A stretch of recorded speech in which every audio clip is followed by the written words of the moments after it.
And we're live. It is Wednesday evening, as usual.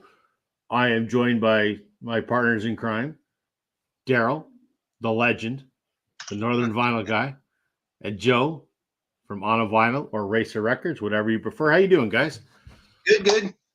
Good, Good, good. good. And Good. you? I'm doing all right. Can you guys see me okay? I'm trying a little different lighting thing here tonight. Yeah. Yeah, you're good. Me too, obviously. Sure. When your computer goes to update 5 minutes before the show starts, throws you into a bit of a tizzy. Isn't I'm that not the sure way? if anybody uses the word tizzy anymore, but what the hell? Sure. Yeah. So what's going on? Anything exciting? Daryl, you talk. I got to go get some records. They're over here. Please hold. Well, Please hold. We need some elevator music now. well, I don't want to promote my channel just yet, but we'll say there'll be a promotion at the end. You should. Yeah, things are going well up here, though. I mean, I was just talking to you before the show. End of my semester here at my school, so it's kind of died down for a bit. Hopefully. Yeah. Is exams as a teacher, is that boring because you've got to sit there and walk around for 2 hours my with someone high writes it, and then you've got to my high school quote doesn't believe in traditional exams. So we don't even call it an exam week here. We call it culminating week. Because about 10 years ago, there were kids that the word exam was too stressful. So we went with culminating instead. And so now the average teacher gives out a project for 30% of the mark or whatever it is. well, there you go. Is it boring? Extremely. Some of my kids have been working on them for 2 weeks now. Jesus. I think I'd rather take a 3-hour exam. A 3-hour tour. I would rather go, honestly, I'd rather go back to a system. I think it was just before you and I got to high school, unless your school still had this, but the whole write the midterm.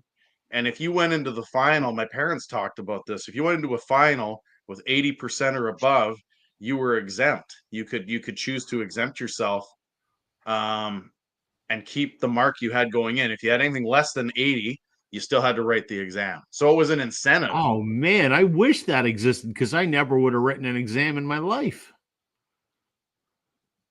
Yeah, I always tell kids, it's harder to keep an 85 than it is to raise your mark from a 65 to an 80. It mathematically, it's because you got to know it all. And, yeah. I mean, I'm fortunate. I was great at writing exams, and I was a smart kid in school, like straight A's, even in university. It was not a thing, and I had no problems writing exams. But man, if there was a way I could have got out of them, that would have been awesome. Jeez. Yeah, university, I could have done much better. I was just lazy. I had to retake a couple of courses in my 4th year, and then when I retook them, there was this other girl that I knew, and we were both retaking first year climatology class. Oh shit! And I walked in. It was one of those big auditoriums with like 600 students. Yeah, They're all first year. And I walked in, and her and I sat in like one of the first 3 rows. And I just looked at her. And I went, "Now I know why I'm retaking this fucking class. I was these kids." Sure. Oh man, I was a slacker in university too, but I was a slacker that still graduated with honors, but I would never go to class because I worked 45 hours a week all through university. I was a department manager at a Canadian Tire. So I was working when I should have been in class. And I had the ability to soak shit in like a sponge. So I would just read the textbook, write the exam, and I was good. Yeah. I was good at writing the paper that you'd have to write halfway through the semester. And that's how I did every course. And I'm like, I don't give a shit about going to class, whether the teacher tells me the info or whether the book tells me the info. I've still learned the info, so who cares? Yeah. So I was just lazy. First year, I mean, I lived in residence, right?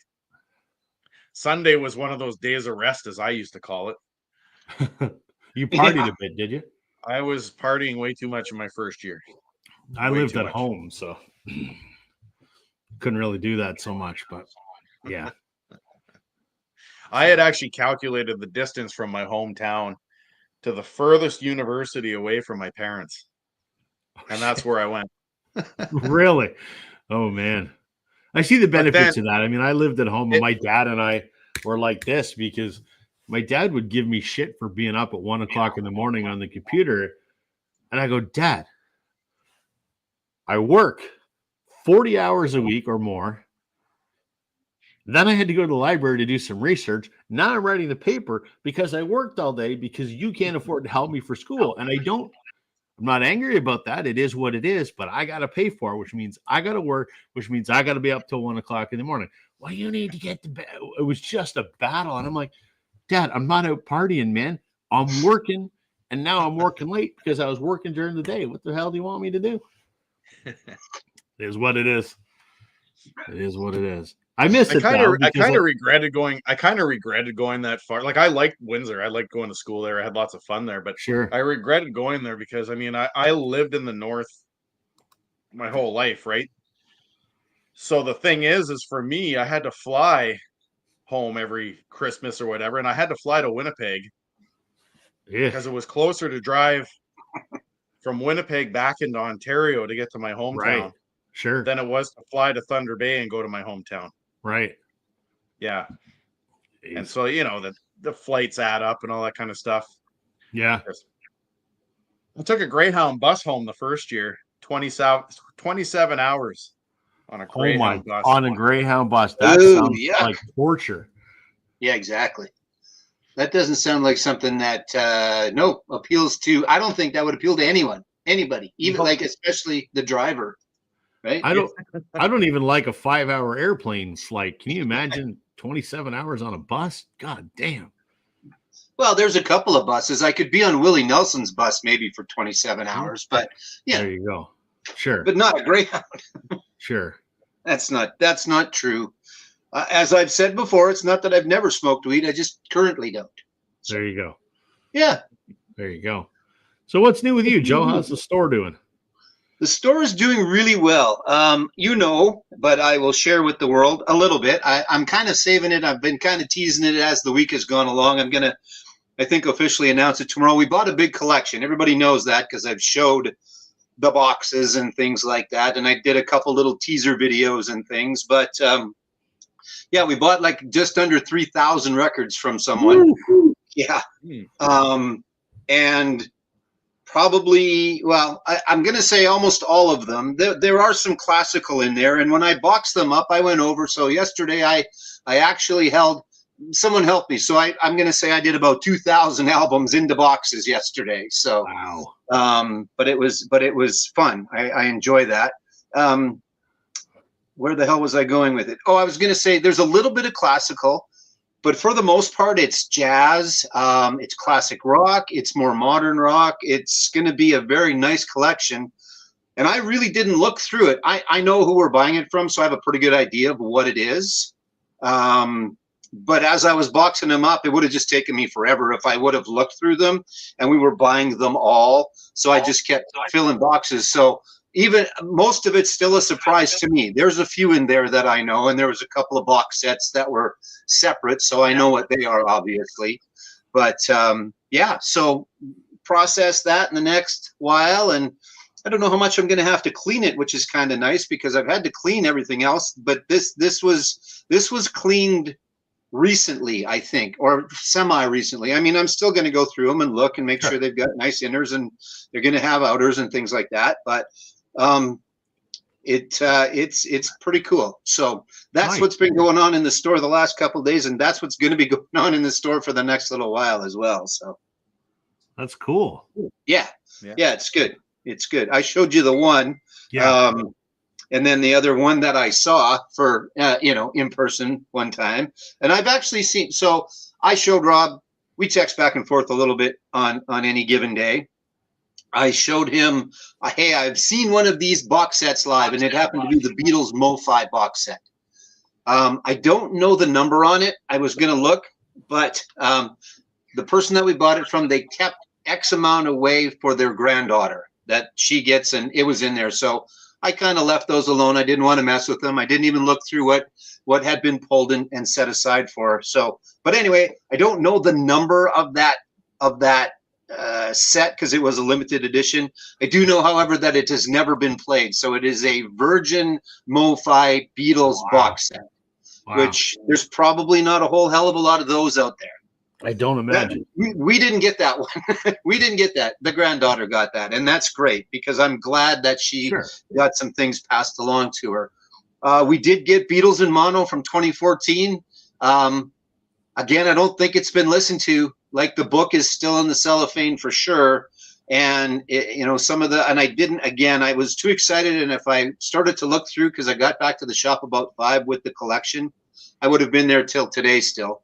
So I just put it all aside for now, but I did kind of look through that Beatles in Mono box set, and it looks like it hasn't been played. And then the third one that's out there, the one that you had mentioned that you would like to find still, is the one with the kind of the blue cardboard cover, right? BC 14, 13. BC 13, yeah. Yeah, that wasn't in this collection, but I did see that one live a little while ago as well. So they're still out there. And in like in Regina, so in Regina, Saskatchewan, Canada, I've seen all 3 of them now. It's been in different well, 2 of them have been in one location, but so yeah, they're out there still. But there will be a bunch of cool stuff, and I'm going to do a video tomorrow explaining where we got it from and what it will all be about and things like that. So yeah, looking forward to that, and looking forward to hanging out with you guys for the next little while. There you go. Exactly. There we go. As everyone can see, we have no special guest tonight because I reached out to almost all the members of our regular rotation, and everyone's like, man, I want to, but I'm busy, or I got band practice, or I'm doing this, or I'm doing that, or whatever. So we're flying. I was just saying we're flying solo, but we're flying the 3 of us tonight. So that's all right. That's okay. Which is all right. Yeah, so, there's lots of awesome trios. ZZ Top, Rush, Triumph. There's lots of good trios out there. Yeah, sure. We'll go with that. Right? Yeah. I think those are 3 good trios. You sounded like you disagreed. Did you disagree with one of those 3? Okay. Absolutely. Wow, look who's watching us here. Hey, Steve, how you doing, man? Hey, Steve. No, I absolutely agree. Those are great trios. Absolutely. Awesome. ZZ Top. Yeah. They're or coming. As we would apparently say in Canada, ZZ Top. ZZ Top. Yeah, exactly. We don't though, but I know exactly what you mean. They're coming, and I think, we talked about that with the wildflowers. With the wallflowers, yeah. Wildflowers. I'm this close to pulling the trigger on it. I mean, ZZ Top is cool, but I would go because I want to see the wallflowers. Yeah. It's going to be somewhat of a game day decision because it's not here. It's in Saskatoon, which is not that far away. But if I get up in the morning, there's some tickets. I'll probably go, screw it, because I haven't seen the wallflowers. I've seen ZZ Top back in the day, but I haven't seen the wallflowers. So probably it'll be a sort of a last minute thing for me. The odd thing is normally when a band comes to Toronto, they play, unless they're huge. I mean, they're not going to play Rogers Centre, but they're going to play Scotiabank Arena. Or if it's in the summertime, they're going to play Budweiser Stage. But apparently there's a new concert venue at Woodbine Racetrack, which is closer to the airport. It's not right downtown, so it's easy to get to. Music in the House. How you doing? And that's different than the other one, right? Because that'll be mostly something. Yeah. So there's going to be there's the new venue that they're building at Downsview Park, which is going to be where Oasis plays. There's that venue, but because in Ontario our racetracks have casinos in them and they're run by the Ontario Lottery and Gaming Association, so it's basically a casino, and most casinos have entertainment venues, so they I guess built a brand new concert venue at Woodbine Racetrack. So that's where ZZ Top and the Wallflowers are playing.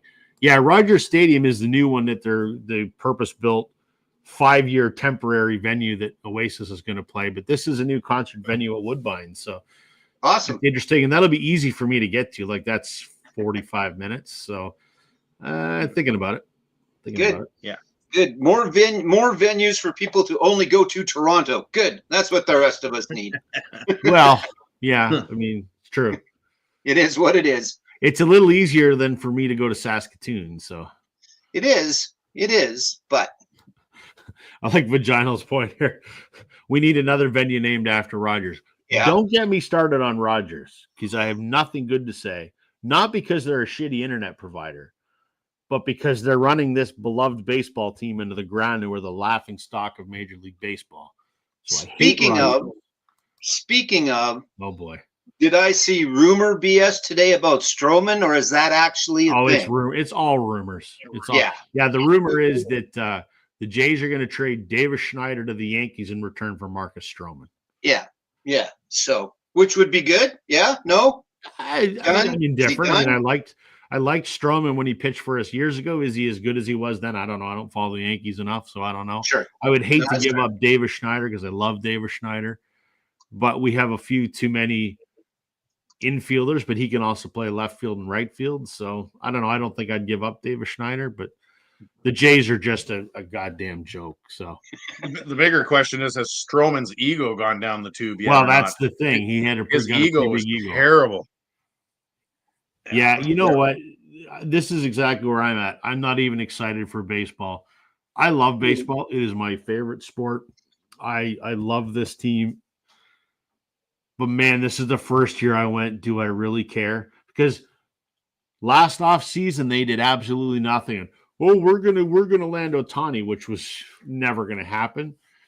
And then there was no plan B. And then this year we're gonna land Soto, which was never gonna happen. Everybody knew that. But there's been no plan B. We've done nothing. We embarrassed ourselves last year. And they said, well, this offseason is going to be different. And what did we do? The same goddamn thing we did last year, which was absolutely nothing. This team is a joke. And it's only going to get better when Ross Atkins and Mark Shapiro are out of here. They ran Cleveland into the ground before they came here, and it's taken Cleveland a decade to rebuild. We need to fire them. And then we're going to need to take a decade to rebuild. Hopefully we can find a GM. So you think that, Rand? Just wait till spring training actually starts and I got more to say. Yeah. Didn't mean to bring it up. Meant to bring it up, but didn't mean to bring it up. So well, here's another thing. We signed a closer. I forget what his name was. We drafted him back in 2016 and he played for Philly, but he failed the physicals, and like 3 other teams passed on him, but we signed him for $33 million. So I saw that. I can't remember who it is, but I saw that. Yeah. I mean, he was an all-star, but if his shoulder's blown out, what the hell does it matter? Doesn't matter. Exactly. It's a joke. It's a joke. So could be worse. You could be a White Sox fan. Well, that's the only consolation, right? At least what did they win? Like 40 games last year or something stupid. I mean, we weren't much better, but it's great if you're playing hockey. Sure, exactly. Oh, don't even get me started. We're not going to talk about hockey. Well, the Leafs are in first, are they not? Yeah, they can only beat bottom feeding teams, though. I know. Well, my Habs are doing pretty shitty, so first is first, man. You guys are actually rebuilding. We're 7 or 8 years into the rebuild. There's a reason that this hat just sits on my Darth Vader head over here rather than my actual head. It just keeps Darth Vader company right there. See? Oh, there you go. Yeah. Awesome. So, anything else cooking? Anything else exciting? No, I saw Safe and Sound Vaginal was talking to Mike from the In Groove the other day on his live feed. I saw him ask a couple of questions. The name came up, and it was okay. It was the first one he'd done for a while, and it was kind of patchy at best of times, but it was okay. It's always easier with a few around, and I think he admitted that a little bit, that he missed having his ex-wife with him there, because it just made for better conversation if there's two and someone's watching and that, but still, Anyway. Yeah. Well, today is my son's birthday, and I was trying to get him to come on here and say hi to everybody, but he's too shy, so. Is he? He's been on with us before, hasn't he? He has. Yeah, he's been on. Hey, Parker, come here for 1 second. Real quick. Oh, he might be coming. He might be coming. Yeah. Just stand up and walk, you goof. No, just come here. Come say hi to Joe and Daryl. Come here. No, Dad. He turned 9 today. All right, big 9. Come here, man. Big 9. There's Joe and there's Daryl. Say hi. Wow, that is an awesome hat, my friend. Right? Very nice. You're on the internet. You're on the internet now, man. Yeah, you're on YouTube. Famous. You're live. People are watching you right. from all over the world. That was not a real me. That was a ghost. Oh, that was not the real you? Okay. Okay, well, there you go. And my arm. All right. And my voice. All right. Happy birthday, man. There you go. Thank you. You're welcome. I'm So surprised yet. time for bed after half a birthday cake and some candy. Oh, right? shit.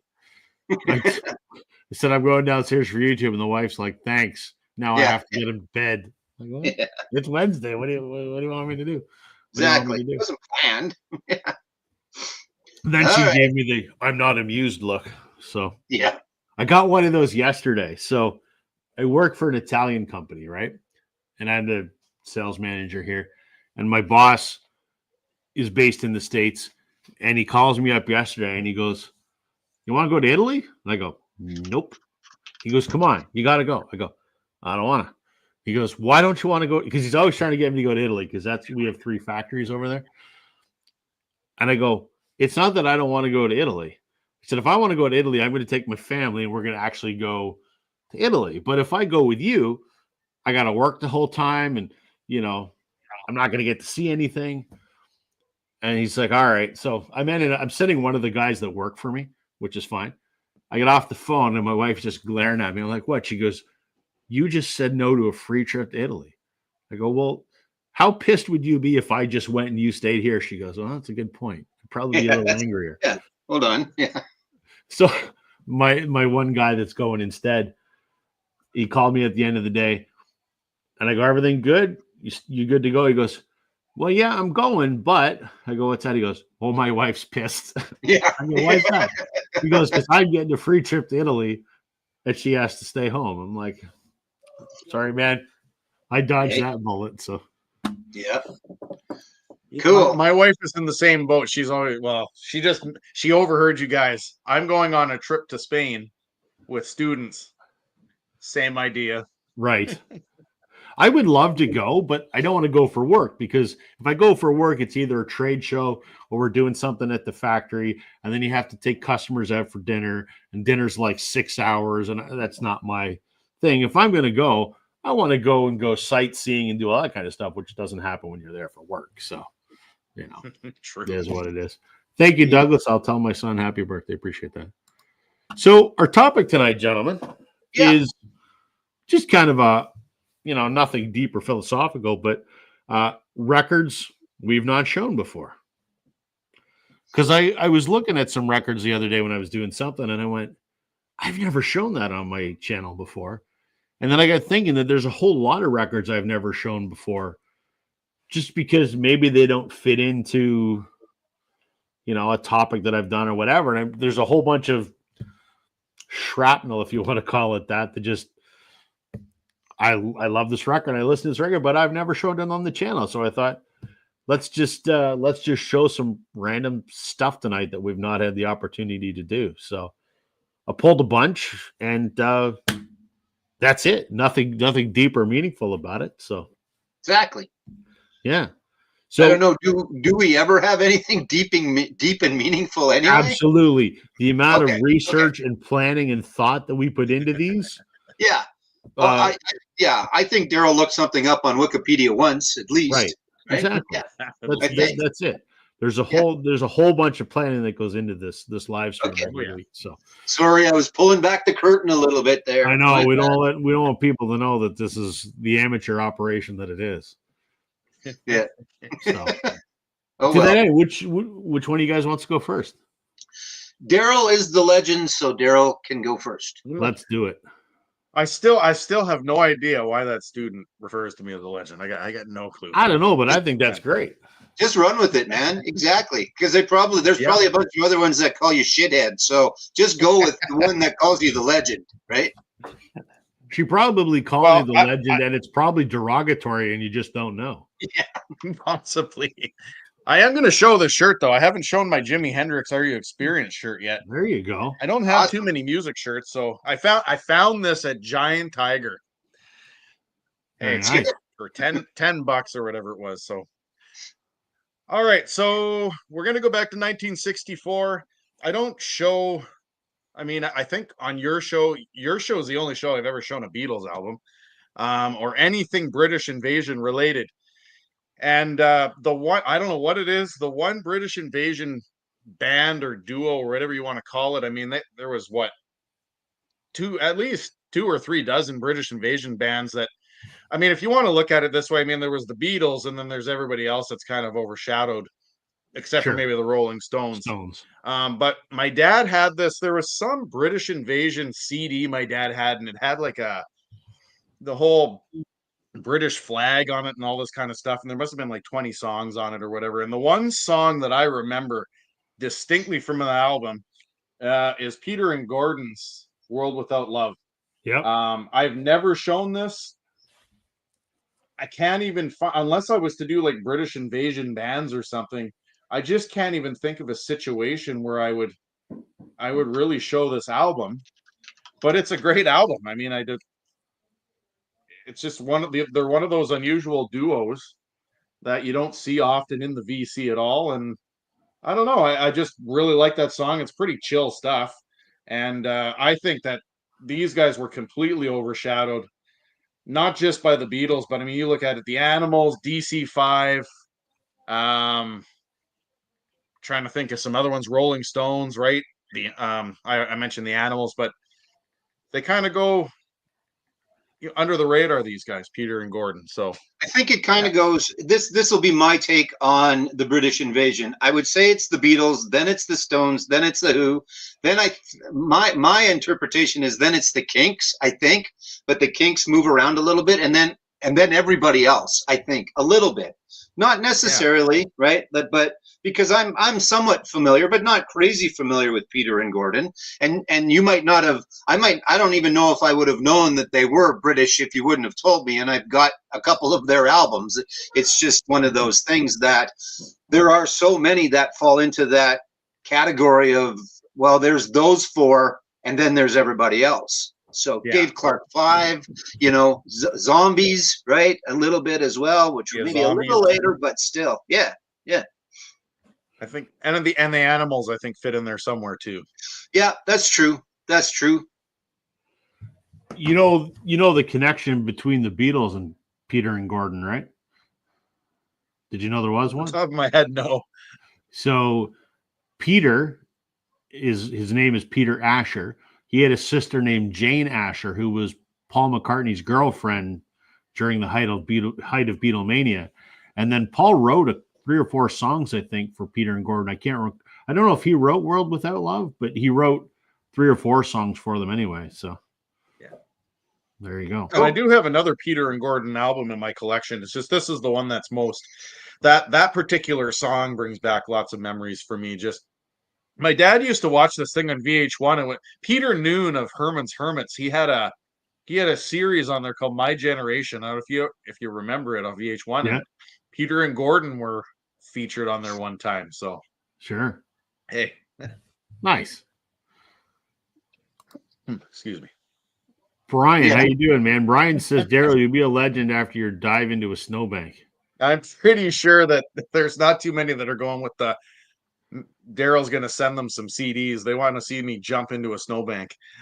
I think it's safe to say 100 people out of 100 people, that will be the decision. It's what it is. Yep. I don't know why you gave us 2 decisions if that was going to be one of them. So, but yeah. Exactly. All right, Joe. There might be that one person that wins that goes with the CDs. Yeah, maybe. What's a CD? All right, Joe, what do you got? Okay, well, what the heck? You mentioned Paul McCartney, so let's bring up something obscure Paul McCartney, and maybe you know about this one. I don't know a whole bunch other than I picked it up a while ago in a collection, and I've given it a listen, but it is a band called Thrillington. Are you familiar with Thrillington at all? Never heard of them.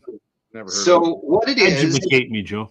Well, yeah, and I don't know much, so I am going to move this Wikipedia page over to my other monitor so I can talk a little bit about it.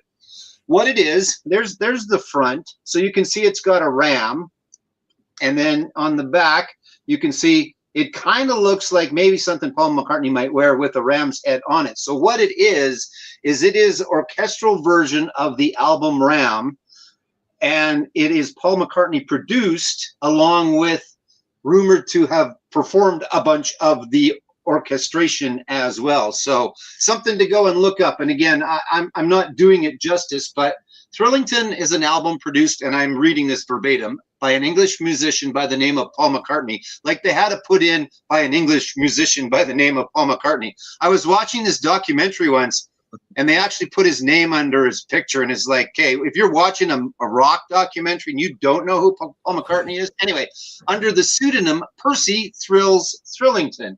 It was conceived in April 1977 in the UK and May 77 in the US. It is an instrumental covers album of Linda McCartney's and Paul McCartney's 1971 album Ram. So that's what this is. I've listened to it. It's fun. It's a promo copy as well. So it's kind of cool. It's just something a little different. And then if you go to either the Wikipedia page, which I think is probably fairly safe to read, it goes into a little more in depth of, was it Paul? Was it not Paul? What part did he play? What part didn't he play? So it's kind of cool. And I picked that one up a little while ago. And I don't think I've ever shown it. I haven't, shown a whole bunch, but I don't think I've ever shown that one. But now I have.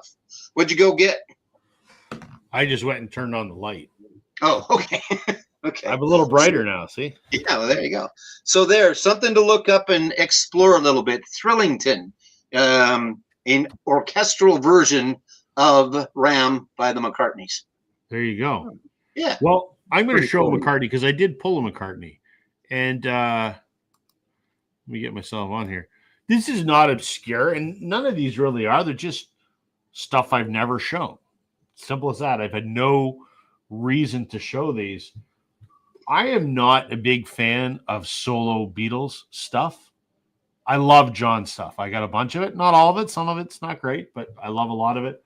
The other guys, don't care. Not even a little bit. They were great as the Beatles. Solo, whatever. But there's one McCartney album that I always found interesting. And so it's not obscure by any means. It's just I've never shown it. The Russian album, which, as I understand it, it's his 7th studio album. Came out in, I don't know when, 1980 something, 87, I think. I don't know. And originally it was only released in the USSR. It's now been obviously reissued and released around the world. But it was a live off the floor in the studio album of him recording like classic rock and roll tracks from like the 50s, the stuff that inspired the Beatles. And I always thought that's kind of cool because, Lennon had his album Rock and Roll, which was kind of the same thing. And I absolutely love that. It's probably my favorite Lennon solo album, to be quite honest. And this is kind of like Paul doing the same thing about 10 years later. And, it's got Kansas City, 20 Flight Rock by Eddie Cochran, Lottie Miss Claudie, Bring It On Home, Lucille, That's All Right, Mama, Midnight Special, a bunch of other stuff. Just great. I just really like this album and have had no reason to show it up until this point because I only have a handful of McCartney solo albums. So there you go. Awesome. The Russian album. There you go. For all the somewhat obscure Beatle references, you can go and look that up, and you can look them both up. So yeah. The one I'd like to get, and I don't even know if it's on vinyl, but there's one similar to this that has a green, and it's in English, and it's the MTV Unplugged. I have the CD of it, but I don't know if they ever did a vinyl release of it or not. I should check it out. I'm surprised one of the audiophile places have not gotten on board with a whole reissuing of all of those MTV Unplugs because they were all pretty good, and they were all very popular. And some of them are pretty damn hard to find as well, like Alice in Chains. Did you have the Alice in Chains ones, Daryl?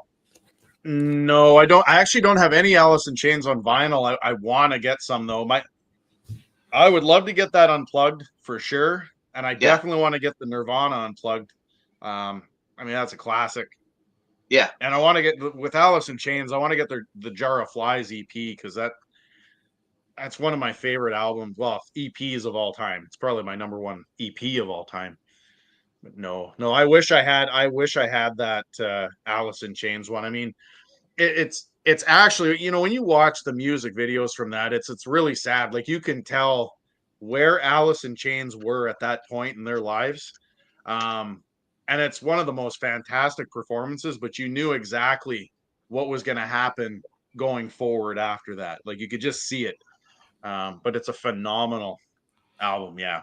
I haven't heard the McCartney one though. I should stream that. I've got it over here. There's a few. I mean, there's a few, and I think I have Pearl Jams. I don't even know if I have Kisses, which I should, but I don't think I do. And then I've got Nirvana's as well. But yeah, I just brought it up quick. There's some that I'm not aware of. Bryan Adams has one. Neil Young has one. Alicia Keys has, at least bringing it up quick. I can't remember. Silverchair didn't do one, or not Silverchair. Soundgarden didn't do one. I don't think they did. I'm just again kind of looking. Clapton, Alanis Morissette, MTV Unplugged. Some of these could be bootlegs too. Who knows? Bob Dylan. I don't remember Dylan doing one, but 10,000 Maniacs. I do remember that they did. Because the Night, they did actually a pretty decent job of Because the Night on that one. So yeah, no, that was a really good performance. That one. Yeah. This is McCartney's Unplugged. He calls it the official bootleg. Okay, the official. That's good. But it's live music from the MTV Unplugged program recorded at Limo Studios, Wembley, London, on the 25th of January 1991. And there's a bunch of Beatles songs and some other stuff. It's really good. I don't know if it's ever been put out on vinyl, but I wish it would. But you're right. There's a lot of those unplugs that are fantastic. But I wonder if it's a rights issue with a lot of those, right? Because MTV probably owns the recording, but the artist probably owns the publishing rights. And, many of those unplugged were 25, 30 years ago. Yeah. And I guess trying to get everyone on the same page to release something is probably a challenge for bands that played together 30 years ago. So yeah, I think it's the same thing. I mean, I might be in the minority about this one because I know that Woodstock 99, it ruined everything, Woodstock. But Woodstock 94, I mean, I was in grade 9 or 10, grade 10 at that time. And I thought Woodstock 94 was fantastic, but they've never released it other than on VHS and on the 2 CD set that they did.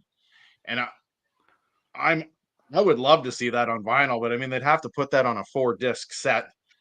And I think you're right. I think a lot of those early to mid grunge 90s stuff, it's a total rights issue. Yep. I mean, you look at the Wonder Years, for example, they can't even barely get the rights to even do the DVDs because of all the music in it. Right. Yeah. I think it was the same thing with the movie Heavy Metal. They all agreed at the time to do the soundtrack because they got a cut of that, but then someone wanted to bring the DVD out and they couldn't all agree on X amount of dollars. Mm-hmm. Somebody wanted this, like Blue Oyster Cult wanted this much, and Cheap Trick wanted that much, and Sammy wanted this. So anyway, it always comes down to friggin' dollars instead of just get it out there for those of us that want to listen to it. But it is what it is. And instead, they don't get any royalties off of it. Yeah, exactly. I guess we're just going to be assholes and not make anything instead of make what we can. But whatever. Right? Yeah. Yep. So, all right, Daryl, you're up again. All right. So in the past, I mean, I've mentioned this. I'm a huge Chicago fan. There's no doubt about that. But my preference is definitely the Peter Cetera era, and kind of like you, Rob. Like, I mean, I have a ton of Chicago here, but I've only got one actual Cetera album in my collection, and I've never shown it. But it's the one that, I mean, it reminds you listen to it. It reminds everybody of Karate Kid Part 2. And that's the, what do they call it? The Solitude Solitaire album, Peter Cetera. It's the one with Glory of Love on it. And I think the Next Time I Fall, that's the one I think he did with Amy Grant, I think.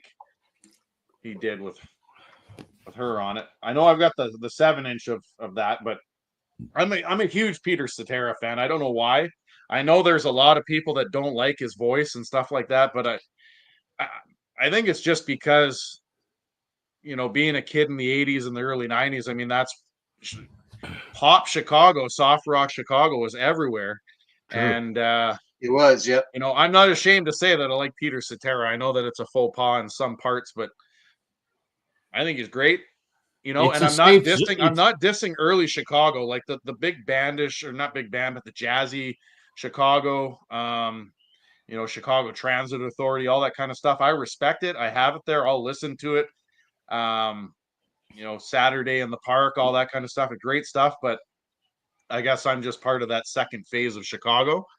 And might as well show some Peter Cetera. I don't think he gets enough love. There you go. There you go. No need to worry, Daryl. It's a safe zone here. I mean, we accept Joe because he likes Bryan Adams. So, Exactly. To that end. It wouldn't be a Wednesday if we didn't talk about my love of Bryan Adams. It just wouldn't be a Wednesday, would it? I don't have any Bryan Adams here tonight for you. Neither do I. If Richard was here, I don't know if Richard S. is here or not, but I'm assuming you're not showing any Blue Rodeo tonight. I'm not. And Richard's not here. He's got plans. I asked him to be the guest tonight, but he had other commitments. So no. But I think I've probably shown all my Blue Rodeo by this point in time. So even the really obscure stuff, maybe. So I figure I thought about showing a Bryan Adams album, but I think I actually have shown one at some point previous. But anyway, I thought about showing his debut album because you don't see that a lot, especially outside of Canada. That's true. The Americans. I thought about showing Rob's other buddy. I thought about showing Don Henley. I picked up a Don Henley, but it's in another stack that I got to clean and figure out. So I think YouTube would censor that because you're not allowed to show buttholes on YouTube. So, well, all right, there you go. Speaking of that, Joe, it's your turn. Speaking of buttholes, it's my turn, isn't it? Yeah. I'm sorry, my friend. I couldn't pass that up. That's not a problem. I'm comfortable in my buttholeness. Let's see. Let's go with this. Oh, you and I did a podcast and a show for your channel a while ago, but I don't remember us actually showing any box sets. Did we just talk about box? Because I don't remember if we did. I don't think we showed anything. What I did last week. So yeah, well, fair enough. I don't believe I've shown this, but I may have at some point. It's been in the background before, but I don't know if I've ever actually shown my Pearl Jam box set. I don't think you have. I don't believe so, but it's pretty damn cool. It's got 10 because it's the box set for that, and then there's also a couple of live versions in there, and there's a cool shot of Eddie swinging around, and that I don't think that's Woodstock, actually. I don't think, because there's not enough people there. No, Drop in the Park for Magnuson Park, September 20th, 1992, with Cypress Hill and Seaweed, and then a couple others that I can't understand or can't read, but yeah, so it's got 10 of the redone version of it, and then it's got some outtakes as well, and I won't go through the whole thing super long here, but it's pretty cool. It's a neat box set. There is some photographs. There's some postcards in there. There's some trading cards. There's a composition book. I think it's one of Eddie Vedder's lyric books. Not really, but there's that. There's actually the cassette of 10 is in here, and then the CD version of 10. And actually, it's the CD version of all three of the vinyl versions as well. So it's a pretty well comprehensive and nicely done box set, and it sounds really good. Riley, my son, and I listened to it this afternoon while we played with our race cars, and it is a very well done box set. So yeah, one of my, it almost made an appearance on one of my most treasured, because I am a pretty good Pearl Jam fan, but it did not. So there, now it's been shown on YouTube. Not the only time it's ever been shown, but it's the only time it's ever been shown by me. And I also want to point out, I have never worn this hat before, and I don't believe I've worn this shirt before either. So there you go. Can you get that hat at the On a Vinyl merch store? You certainly can. You come in, I'll give you one. How's that? Well, that's an awfully expensive package. You're gonna have to pay for a plane flight and a rental car and a hotel. And Yeah, exactly. I'll bring one up to Saskatoon when you make it there, if you make it there. So we'll do a trade. I'll hook you up with a Northern Revolutions T-shirt. How's that? that sounds great. That There you sounds go. great. Now, I don't know. Do the sleeves from Vinyl Storage Solutions, the box sets, do they cover that size? Because you bought some, I think, right? Like did. what size of box set do they cover? I think they go up as high as 45 millimeters thick. Oh, that's all right. That's good. Yeah, That's good. So 4.5 centimeters. I don't know what that is for our American friends, but Awesome. let's find out what that is for our American friends. Exactly, Let's because see. I am actually going to have to buy some for that collection. I'd like to. We've got about 7 or 8 box sets in there, so I want to get some vinyl box set, Vinyl Storage Solutions, and I'm going to use Northern 10 as my promo You code, should. which is going to get me a little bit off on it 10% as off. well. Much like y'all should. At vinylstoragesolutions.ca. Yeah, Exactly. I need to make up like a graphic for the screen that does that. I have one in my video, but I don't have it over on StreamYard here. They go up to about 1.78 inches thick. So, yeah. Maybe that might be more like the Clapton and the Springsteen set thickness, maybe, Well, right? I've got like the big Sergeant Pepper box in Oh, one do of you? their Okay. sleeves. Well, maybe then. Yeah. Good. So, Okay, cool. Sam, how you doing, man? Hey, Sam. Hey, Sam. Sam, if you want to join us, you're welcome. As I told you when I texted you, we're showing records we've never shown before. So if you want to grab a few and join us, let me know. Okay, it's my turn. And I'm going to do this. I'm going to show you something I've shown, and then I'm going to show something related to it that I've never shown. So I've shown this record before, Billy Bragg and Wilco, Mermaid Avenue. The fantastic let's try that again. The fantastic collaboration that these two folks did. They took Woody Guthrie lyrics and put them to music, is essentially what they did.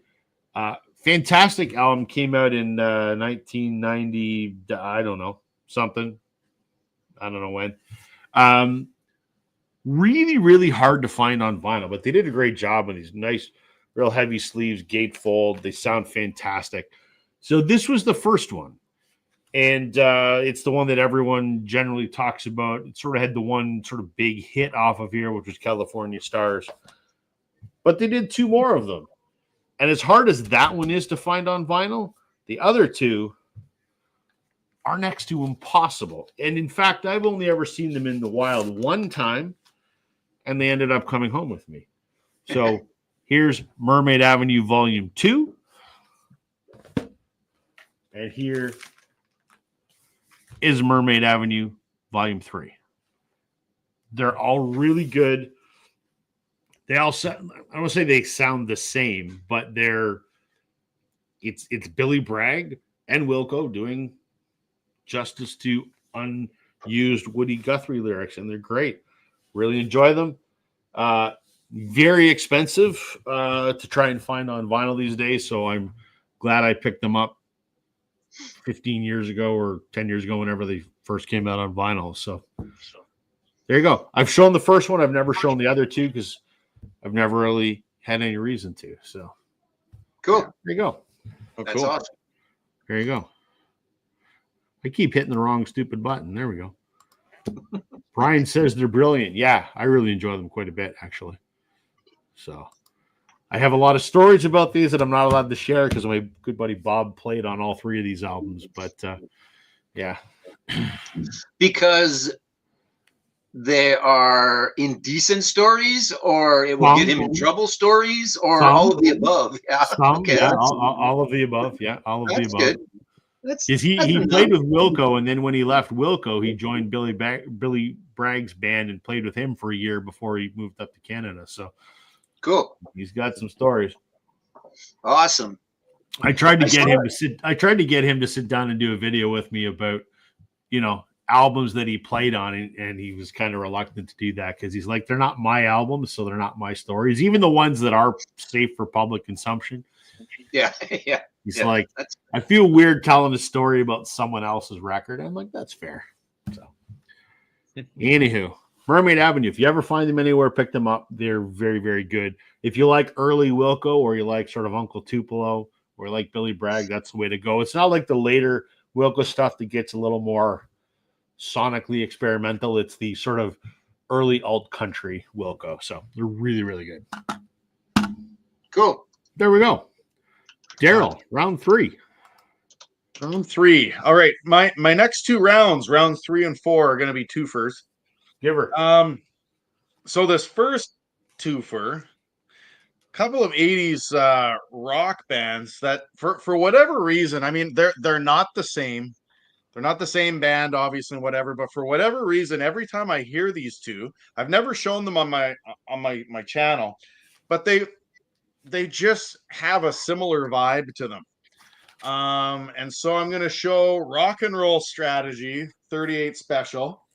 This is the one that has Second Chance on, I think it is. Let me see here. If I remember right. Yeah, Second Chance. That's the one that's on the back. And oh,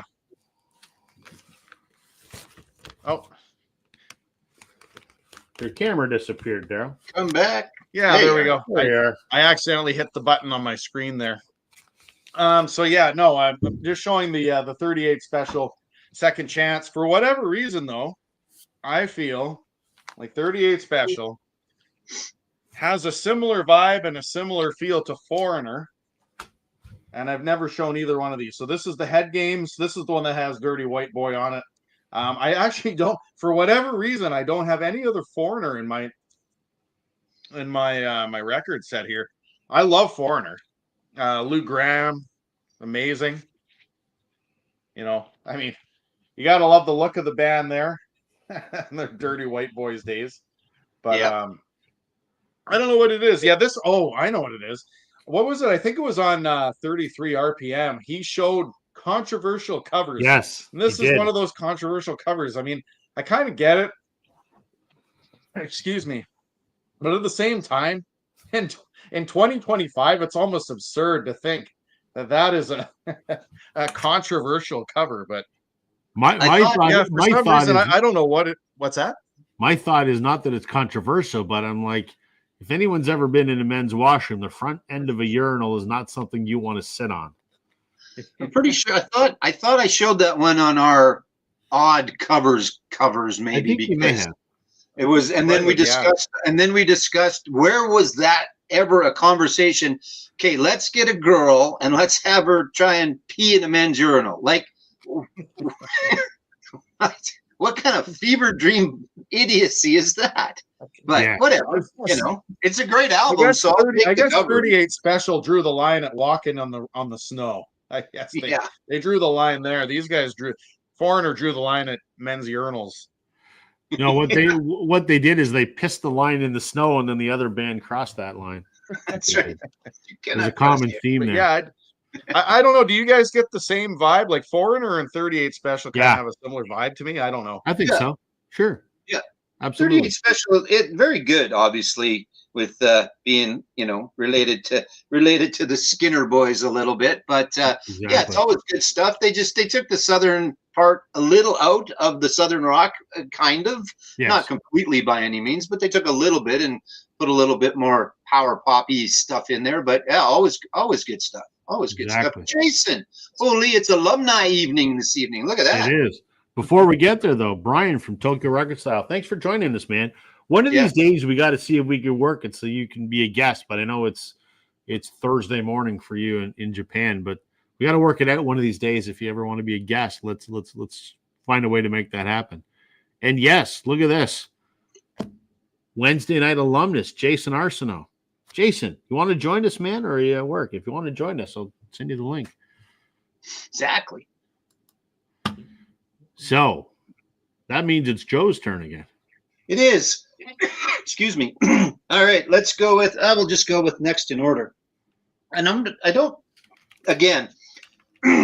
old, so my memory doesn't always serve me that well. And I'm fairly certain that I haven't shown these guys, but they seem to be having a bit of a resurgence lately. I'm not sure why.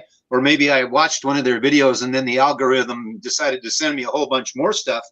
But a little Violent Femmes and the debut album from the Violent Femmes. Again, maybe I have. I don't think I have. I don't think you've. Not that it wouldn't have fit in other places, but good stuff. Blister in the Sun, other stuff on there. I remember the video that I watched recently. It was them now doing like an acoustic version. They were on something. I can't remember exactly what, but good stuff. I like all of their stuff. I like American Music. It's just good. It's just good stuff. And I'm sure most people are familiar with, but post-punk not power punk. I don't think, whatever. I'm trying to, I think everybody knows who the Violent Femmes are, but not new wave. That's not the right way to put it either. I don't know. Daryl, you're any way that you would think of describing them for those that may not be familiar with Violent Femmes?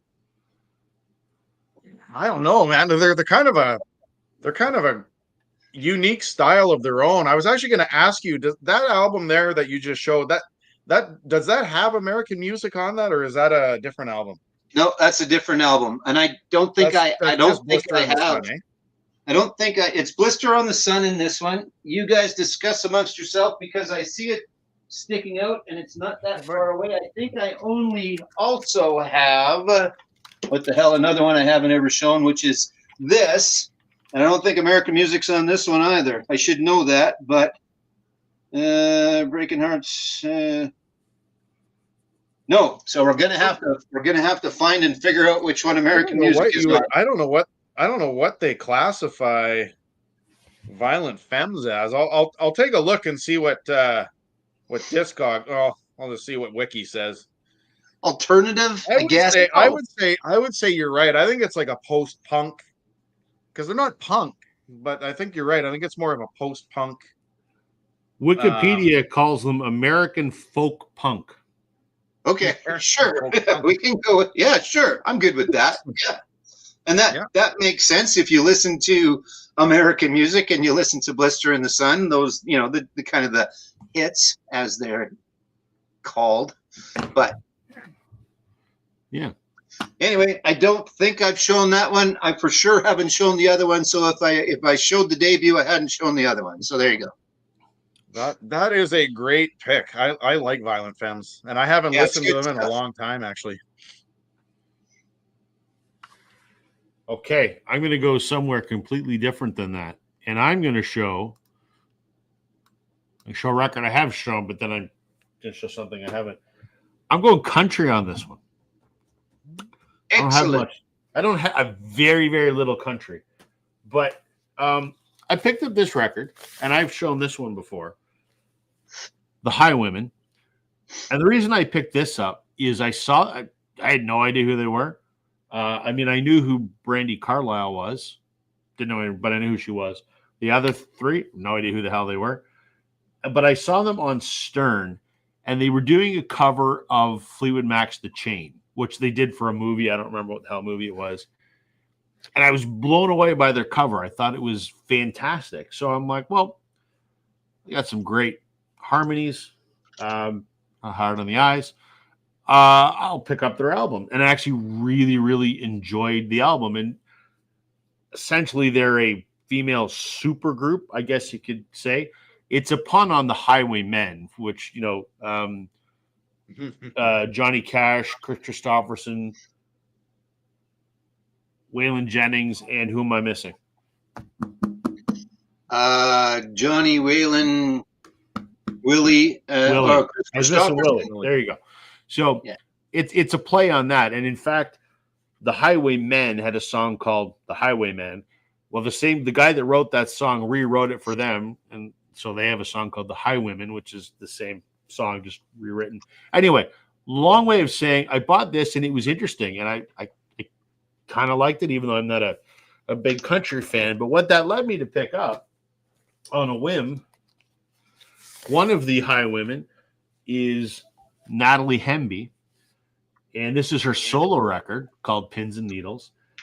I would say she is before the Highwaymen, she was the one, I guess, that was kind of unknown. She was more of a songwriter than a singer. But so I picked up this solo record on a whim, and yeah, it's autographed. Great, and it's not sort of the country thing. It's a little more pop is not the word, but rock's not the word. Mainstream, I guess. I don't know, but just a great vocalist, a great songwriter, an album I didn't think I would enjoy at all because, you know, that's kind of not what I listen to, but and it's certainly different than the Highwaymen, but I've had no reason to show this, but yeah, thoroughly enjoy that record. Excellent. There you go. Not much to say about it. That's unique. The Highwaymen, that just seems cool. It is cool. I really, really, really dig it. I mean, I might have less than 10 country records in my whole collection, but that was just, it intrigued me because their cover of The Chain was so good. Their 4-part vocal harmonies on that song were absolutely incredible. They're backed by Brandi Carlile's band with Jason Isbell because his wife is Amanda Shires, who's one of the Highwaymen. None of this I knew when I picked up the record because I don't know shit about country music.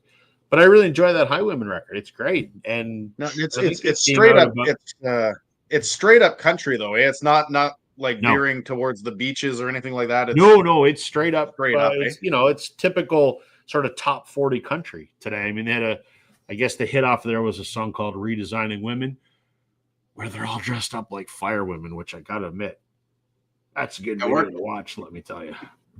But really enjoyable record and not something I normally listen to, but I was just really struck by those 4 voices sound incredible together. So when I saw Natalie's solo record, I really, really enjoy it. Like it a lot. Cool. So that's good. I'm like you, I'm not in the country. I'm gonna have to check that out though, because that looks pretty neat. Yeah, you got a bunch, and there's other videos of them on Stern, and yeah. So I wouldn't say I'm into country. I don't dislike it. There is a lot that I do enjoy, and I worked at the country radio station all those years ago. So, but by the sounds of it, my suggestion for a future show of Let's Do Country one night, just to mess things up, might not fly. I guess. I mean, we can if we only. I could probably scrape something together. Yeah, I mean, like I said, I don't have a ton, but I've got enough that we could talk about that. So I mean, I'll probably have to. In one of those recent, what was it? Was it MGK Boston? No, he didn't say to show a country album, did he? Was that one incoming, of the questions there? I don't remember if he did or not. There's a very. I think in today's world too, a lot of people mistake, modern day country with country and western. It's country and western seems to be kind of like an old school term that people are afraid of. It reminds you of like the Carter family. Right. But now you got that more modern stuff, right? When I was 18, 19, when I was a DJ at the country radio station, it was 1985. And I started the midnight shift. And there were 2 stations. There was Estevan and Weyburn. And there's 2 smaller towns, little cities, 10,000 or whatever, kind of close to each other. The same guy owned both stations. So at midnight, you became both stations. And even after midnight and gaining a whole other city, I still think there was only about 10 people listening, maybe on a good night. So it's kind of like this show we're doing right now. Kind of like this, but I kept doing my best. But one night I made the joke or the off the cuff comment of we play both country and western. And sure as hell, of the 10 people that were listening, 2 of them called and went, that's different, right? And I said, yeah, I know it's different. I was joking. But anyway, it was nice to have conversation for once. They kind of woke me up and away we went. But yeah. There you go. So, yeah. Look who's here, ladies and gentlemen. Sam. Hey, Sam. Man? Nice to see you. The old stomping grounds. There you go. Yeah, welcome back, man. How goes it, fellas? Oh, it's going. Good. I'm full of pulled barbecue and beer battered fries and onion rings. So I know Rob hates all that. Well, hold on. I know you're in Virginia. Yeah. And I've driven through Virginia several times, but having spent a lot of time in North Carolina, your barbecue is different than North Carolina's barbecue. Please tell me. We don't really have barbecue, so we have all the options. Like we have all the sauces. One of the options was Carolina. I don't do that. That Carolina stuff, I wouldn't feed that to a dog. No, I don't That do shit vinegar is as a rule. disgusting. So like it was like the sweet tomato sauce is what I had tonight. Do you guys know what I'm talking about when I'm talking about Carolina barbecue? Yeah, to a certain extent. I mean, yeah. So, quick story, because I can hijack this because I'm piloting this ship. You are. I used to work for a company based in North Carolina. In fact, I still do. I work for an Italian company, but our North American headquarters is in Charlotte. And the company I used to work for was just north of Charlotte. So I've spent a ton of time in North Carolina.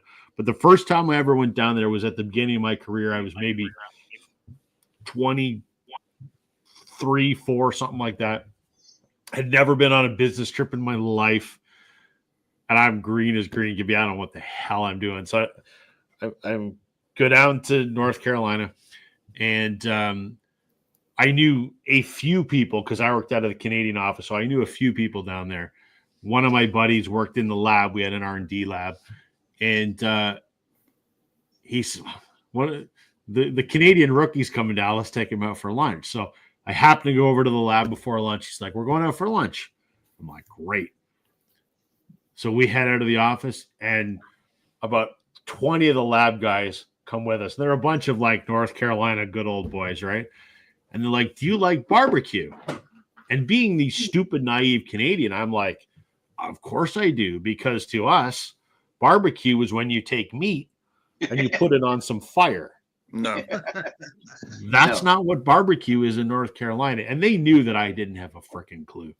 So we drive out of the city to this like hole in the wall shithole, right?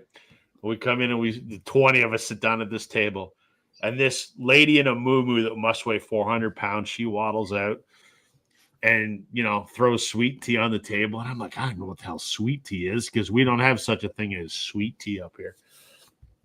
And the old guy, all the old boys are just laughing at me because I'm just like a fish out of water. I don't know what's going on. They're like, get the Canadians some barbecue. And I'm thinking, okay, because I'm expecting, some barbecued chicken or something. They put down this little cardboard tray with this ground up fucking slop that looks like it had been chewed by somebody and spit it out. And it's in like this ketchup and vinegar kind of sauce. Yeah. It's the most disgusting shit I've ever eaten in my life. I couldn't even choke down half this little cardboard tub they gave me. It was, and the other 19 guys I'm with are all laughing their ass off because they knew that this is exactly the reaction that they were going to get. Like, what the hell is this? Right? Yeah. And they never let me live that meal down for the next 10 years that I worked there. So, but to defend all barbecue, it's only Carolina that does it like that. And right. I think there's like an Eastern Carolina, like one of them's like a mustard kind of base. I hate mustard. Yeah. That's not right. But no, like you've got Memphis, St. Louis, Chicago, Texas, I had come to learn that practically every state is different. Kansas City is really good. Give me some Kansas City barbecue any day. Absolutely. Yeah. So all I have to say is I'm full of pork. Well, there you go. Sam, I have a question. I'm glad you're here. I was going to try and get a hold of you. I was down a bit of a rabbit hole last night on YouTube, and Lindy Ortega, is that correct, Rob? Am I pronouncing that correctly? You are. Yes. So I was watching some of her videos, and accompanying her in a video is a young man named Jack Barksdale. Are you familiar with by chance? Because I think it might be up your alley. So if you're not, go and check it out. The reason was, it was a Lindy Ortega video, but he was playing guitar on it. 14 years old, 15 maybe now. I saw him at Ottawa Blues Fest a couple of years ago. He was right before Great Big Sea, and just blew me away, and I'd kind of forgotten about him. And then there he was in this video, and then I went back and revisited. But great. I think right up your alley. So check that out. It's Jack Barksdale. He is a 17-year-old Americana singer-songwriter from Texas. Right up your alley, Sam. Yeah. So I wasn't sure if maybe you were familiar with or not. I don't believe a big name. And like I say, it's only because I'm old that I had kind of forgot about him until I saw him playing in that Lindy video, because I only caught the end of the set. I was at a different set for that festival, but I made my way over to go for Great Big Sea, and I caught like 2 or 3 songs, just him guitar. There was a guy on like the snare and the bass drum, and sometimes he was playing it with a mop and stuff like that. It was just, I think you would enjoy it. So I would recommend at least going and have a little bit of a listen. So I'm reading his website here, and he plays guitar, slide guitar, harmonica, mandolin, piano, ukulele, and his influences are Lead Belly, Howlin' Wolf, Townes Van Zandt, Guy Clark, Tom Waits, Leonard Cohen, Johnny Cash, the Carter Family, and Willie Nelson. So there you go. So he kind of leads more like the bluesy country side. Yeah, sounds like it. yeah, I would think. I think that's an apt description. Yes, for sure. So there you go. So good. I'm glad for more than that. I'm glad you're here, but for that, because and if nothing else, you up the air quotient by about 100%. So yeah, it's still there's a whole lot of bald going on here. So, but that's okay. Yeah, I'm in this. I'm in this phase of like I'm trying to figure out if I'm going to grow it out again. I think are you going to grow the mullet back, Sam? Well, that never happened, but no. I mean, I've got to get it. I've got to do something that's a last hurrah before the wedding, you know. So sure, yeah. You should shock your fiance and just shave it right off.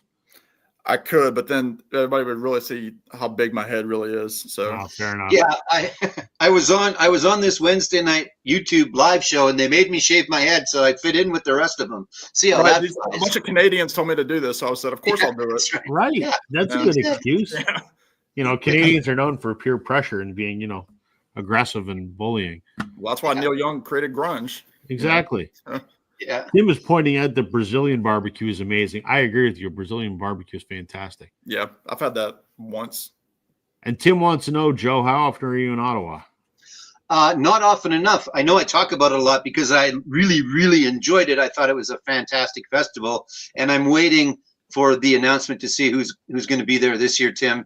I would love to come back because I'd love to see the city some more, but I'd also love to go to that festival again because it was very well run, great venue. So yeah, I'm hoping that there's a couple of acts over the 14 or 15 days that'll draw me back to Ottawa once again. So cool. Yeah. Whose turn were we at? I don't even remember. I don't remember where the hell we were. You just finished yours. You did. Now we're gonna let Sam go now because he's just joining us. You got a few records pulled, Sam? Can we pull up a comment there first? Where? Oh yeah. Who's this Alex guy who said he couldn't be here tonight? It is just alumni night. Sam, you should shock your fiance. Yeah, exactly. There you go. I wouldn't say he's big dumb head. We think Sam's pretty intelligent, so. Thanks, Alex. Yeah. Get a haircut and get a real job. Right. Yeah. Did you pull anything, Sam? I sure did. All right. You show some. I'm going to say goodnight to my son because it's bedtime. So I want to wish him happy birthday, and I'll be right back. Oh, well, happy birthday. All right. I'll let him know. So the thing that I'm going to show is probably, I mean, it's a very common record, but the reason that I pulled it is because from what I understand, this is like the cleanest version of it that, you know, the guys that I was with had ever seen. And it's Concert for Bangladesh. Obviously the George Harrison live charity record that he put out in 72, 73. Yeah. Just after All Things Must Pass. No, I thought maybe, I can't remember. No, it was a couple of years later. I think All Things Must Pass was 70, right? 71. I think he had at least put out Material World, but I mean, you know, you get everything here. This is an original. But the case itself is something that's often found to be torn up, and like, you know, it's kind of like that, you know, it's that cardboard, not really a solid duty box set like you would get today. Like if this was reissued today, which it should be, I don't think there's really been a proper reissue in several years.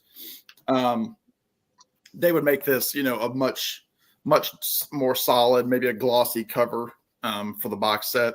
But I mean, this thing had no torn corners. The only thing that was like slightly off was like like that side is slightly discolored, probably from sitting in, you know, a window or something over time. But the records are, I mean, they're immaculate. This thing, I got this thing for like, you know, 15, 18 bucks in North Carolina last year, I think. And you can't tell how clean a record is on, you know, a computer screen, but I mean, it comes with everything. It comes with the, you know, original booklet, and I got it. Obviously, you know, I'm a huge Bob Dylan fan, and his live set on this is just fantastic. I mean, he takes up the last record, or the last side.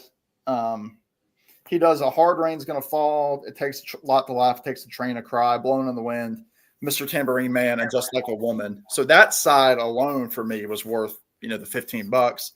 But then obviously you got, you know, Ringo doing It Don't Come Easy. You've got all the George hits. The first side of the record is, you know, the Ravi Shankar stuff.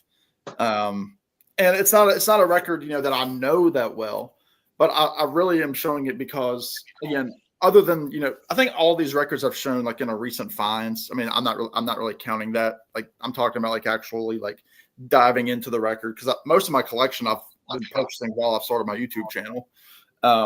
So I've definitely shown this on a you know, vinyl finds video, but it's just a super, super, super clean copy of this record. And I haven't seen a cleaner one myself since then. And to get it for, you know, under 20 bucks was just an absolute steal. So I'm really happy to have that. I'm really proud to have it in my collection. So Definitely. I thought I had that, but I've never seen it in that box. I thought I had a sleeved version of it. I don't know if maybe in Canada, maybe that was it, or maybe I'm thinking of something else and that's not what I've actually got. But anyway, that's great. I am familiar with it. So yeah, that's good.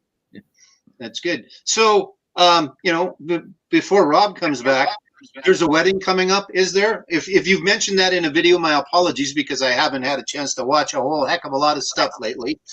Is that your wedding that's coming up, or you're going to a wedding? No, I will. I didn't really put it in a video, but I posted it on my community page. Yeah, I got engaged back on the 21st last month. Oh, congratulations! Yeah. That's awesome. Yeah, that's great. Yeah, that's good. Perfect. Yeah, we're moving right along. The wedding is mid-July this summer. Yeah. So, good. Yeah. And the Avett brothers are playing. Are they the house band, or who's going to be the band? If only. We are seeing the Avetts in May in Richmond, here in Virginia. So that's gonna be like a pre-wedding week. I mean, a pre-wedding, you know, kind of thing that we're gonna do. But yeah, right now we've got everything straightened up. The venue, I mean, the music is where we're currently sitting now. Music and catering. Get Bob Dylan to come and moan like a dying possum. Well, it's either him or listening to this stream. Anyway, that's fair. But it's funny, Rob. I don't know if you saw this. This was the record that I showed. Oh, cool. But I was saying this was the reason I'm showing it is because it was the cleanest copy that I'd ever seen. I bought it for like under 20 bucks, and it's all right. Like, I mean, no seam splits, no corners. Yeah. The records are all, you know, near mint. That's cool. And it's got the booklet and everything. So nice. Yeah, it's so good. But that's like when George had his you know, his cocaine voice though. So, you know, he was singing a little raspy too. Sure. Fair enough. In the way, like he was screaming, you know. But all right. Brian's saying don't discount Leon Russell's contribution to concert was awesome. Bangladesh. Yeah, absolutely. Yeah. That's a guy that I don't have any records by, but I love so much of the stuff he. I got to get some Leon Russell for sure. Yeah. Yeah. Okay, Daryl, you're up. All right. So R&B and soul music is something. I think even when we did that genre video, I don't think I showed any of these. I don't typically listen to soul or R&B too often, and there's no I mean, there's no discounting this singer, and this is going to be a twofer, or his band. I mean, they've done more for R&B and soul, I think, than most groups. So I've never shown a Lionel Richie album ever on my channel. Can't Slow Down, and for some odd reason, I actually have 2 copies of this album. I got no idea why. But this has Can't Slow Down, All Night Long, Stuck on You, Hello, Running with the Night. I mean, if we're going to look at it as you could almost argue this is a greatest hits album all in one. But I've never shown this, and I've never shown a Commodores album either. And so, I mean, I've got like 5 or 6 Commodore albums in my collection. I've just had no reason to show them.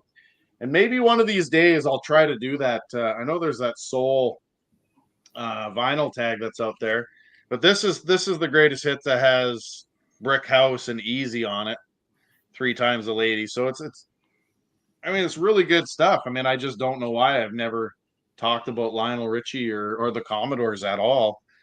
And I'm not saying they're underrated, but once again, it's just a case that unless you listen to that genre and that style, you're not going to show it off on your channel too much, right? So now's as good a time as any. But yeah, I mean, I like Lionel Richie, and I just don't play him that often. I think I should get it on my turntable a little more often. So yeah, good one. You know what happens though if you start to listen to too much Lionel Richie, you start dancing on the ceiling. It just happens. It's what it is. True, eh? I'd like to see that happen. All right, Joe. All right. I am going to go with a band that we talk about a lot, and I think, Rob, you've shown a few times, and I only have this one by them, and I really enjoy them, and I don't know why I don't have more. I've got 3,300 bloody albums, and there's still a whole bunch of stuff I don't know why I don't have. But anyway, because I like to find stuff in the wild, and that's why. But anyway, regardless of that, I'm going to show that Easter is canceled by the Darkness, right? So I sent you this, right? I sent that there is the DVD, which is kind of the history, the story of the Darkness or whatever. And this is the only one I have. And again, we've discussed them on here. You and I have talked about them. I really like them. It's interesting artwork. So I'm not sure why this one, I still got it in the sleeve. I'm not sure why this one has never made its way you got the colored one too. Onto the show. Yeah. Yeah. Mine's black. Yeah. No, it's black. Oh, is it black? Oh, I thought. Yeah, it was the lyric sheet. No, it's that. But yeah, Easter is canceled, and there you go. There's the boys. So Justin Hawkins, interesting dude, pretty awesome guy, great YouTube channel. For those that are out there that are watching and are not familiar with, Rob will fill you in more, can fill you in more.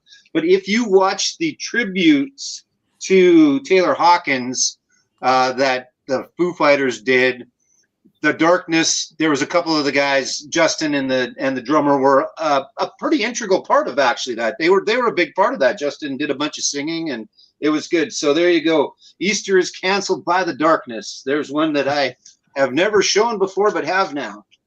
I love the Darkness. I'm missing 2 records, and of course, it's the 2 most expensive ones. I don't have One Way Ticket to Hell and Back, which was their 2nd album. And I don't have Hot Cakes, which is their 3rd album. I got all the others. And they're coming out with the new album next month. Yeah. And I've already pre-ordered it. And it's the autographed version. So can't wait for that to get here. So yeah, I love the Darkness. They're great. It's just fun. It's just good. It's good music. It is. Yeah, it's fun. Yeah. I've always said they make fun of the glam rock, but also pay homage to it at the same time. Sure. Yeah. You can't take them too seriously. I mean, their first album, everyone knows probably I Believe in a Thing Called Love. That was their big hit.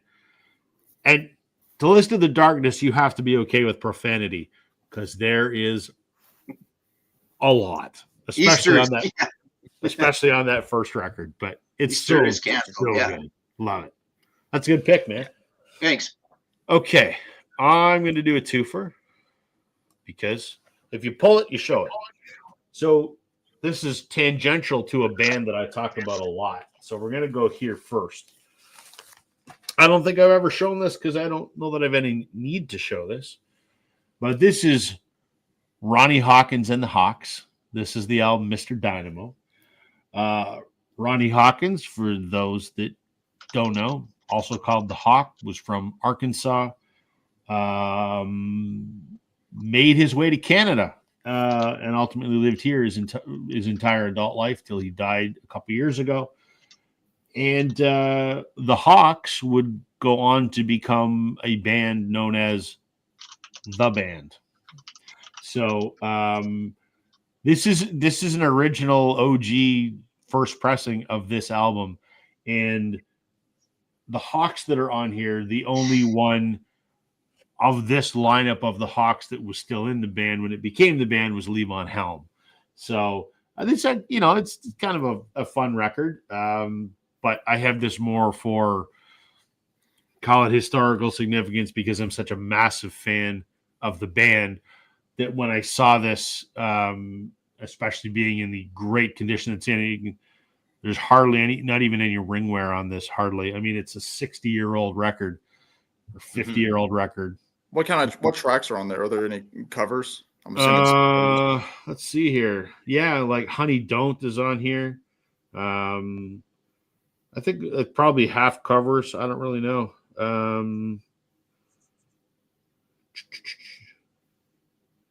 I think it's maybe mostly covers, I guess. I would guess because they were all in on the rockabilly thing. Yeah, exactly. But yeah, so I have this because Levon Helm is on here.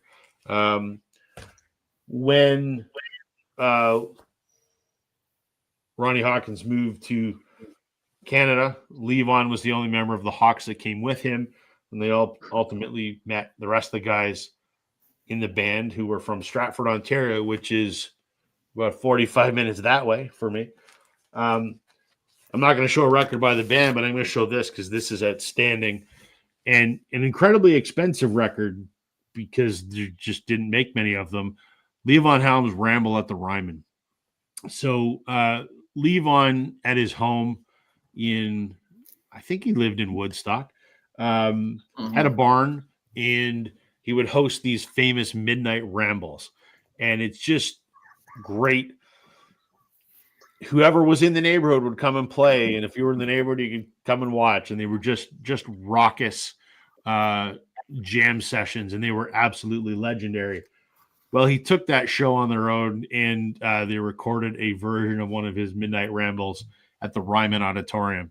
And this is really, really, really, really good. This was 2011. This was after Levon had throat cancer. So his voice is kind of shaky, but it's still really good. And his band is incredible. They do some band covers. They do some other stuff. There are some guest people on here, like Sheryl Crow's on here. It's just a really, really good. There's a Midnight Ramble Volume 2, and there's a Midnight Ramble Volume 3. 3 is on vinyl, 2 is not. But if you get your hands on any of them, they're good. But this one, I think, is just the best because it's Levon being an incredible performer with an incredible band at the Ryman, which is an incredible venue. So I've never had the need to show that, to the best of my knowledge. So I thought, why not show it tonight? So I loved his band. He was playing, Larry Campbell at that point, who was obviously a longtime Dylan contributor in his band for many, many, many years, multi-instrumentalist. And yeah, Larry could play anything. Yeah, I don't know if I don't know if it won or if it was nominated. I don't remember, but yeah, it was in the running for Americana album. So it's fantastic. Love it. Love it. One of those things that I wish I could have seen, right? Because it would have been amazing. You and I could have gone, Sam. It would have been right up both our alleys. Yeah, which I think yesterday or today was Garth Hudson's birthday. Is 87, I think. Yeah. Yeah, he's not in the best of health I've seen the last, Yeah. But I mean, he's like 87. Yeah, I think was he's getting what it up was. there. So, Yeah.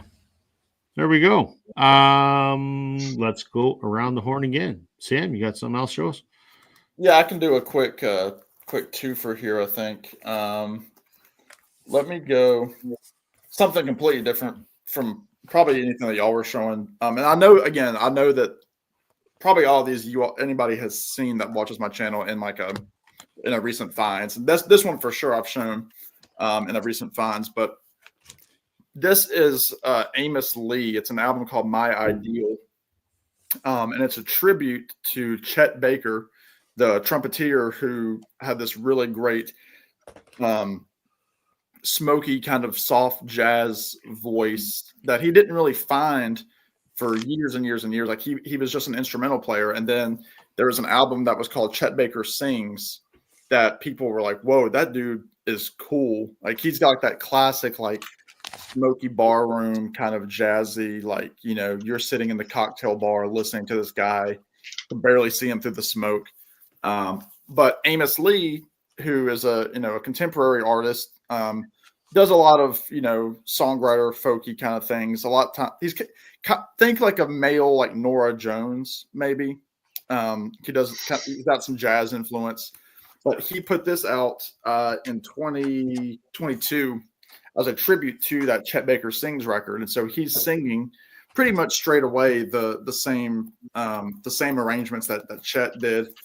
But I mean, you got, old standards on here, like That Old Feeling, My Buddy, Time After Time, My Funny Valentine, Look for the Silver Lining, which is a great tune.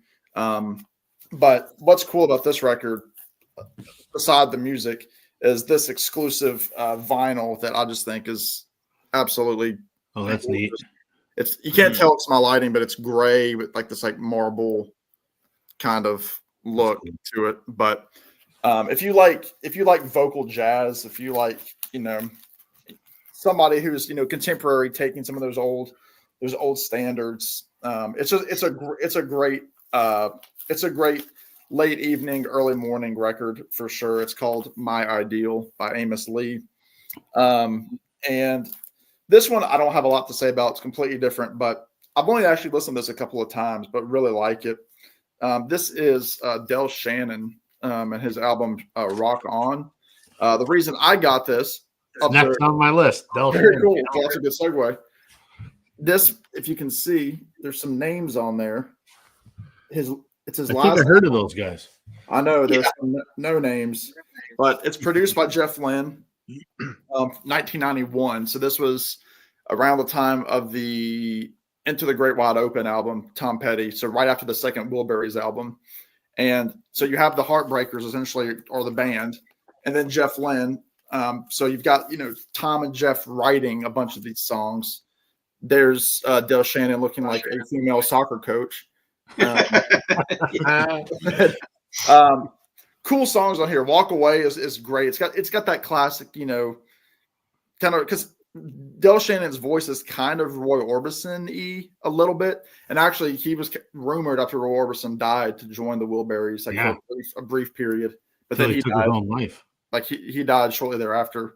Who Left Who is a good song. I Go to Pieces. But just a really, really cool record. Again, you got, Mike Campbell, Howie Epstein, Ben Montench, Phil Jones on drums. Tom Petty's on a few of these.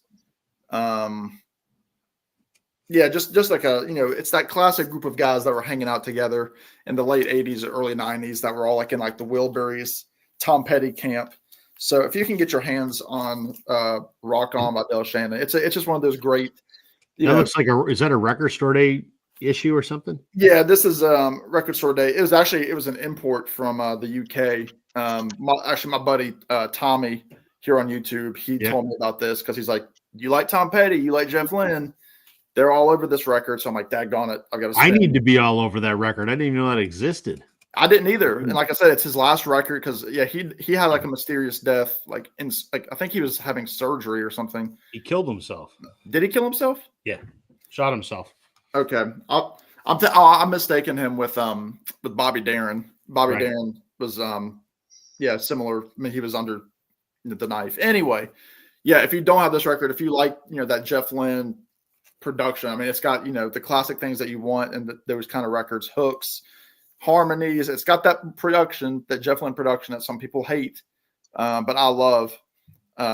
But yeah, Rock On by Del Shannon. Check it out. Just adding it to my Discogs wish list as we speak, Sam. Which I'm sure you have no other things on your list either, Rob. No, nothing at all. Yeah, I just looked it up on there. It's not a crazy big dollar amount either, right? I mean, even the record store day one, the red one, 21. And there are like 67 for sale for $20. So. I'd grab it. Go ahead and grab it. I mean, it is good. It's got. Oh, I'll get that for sure. Yeah, let me know what you think. Thanks for the heads up on that, Sam. That's good.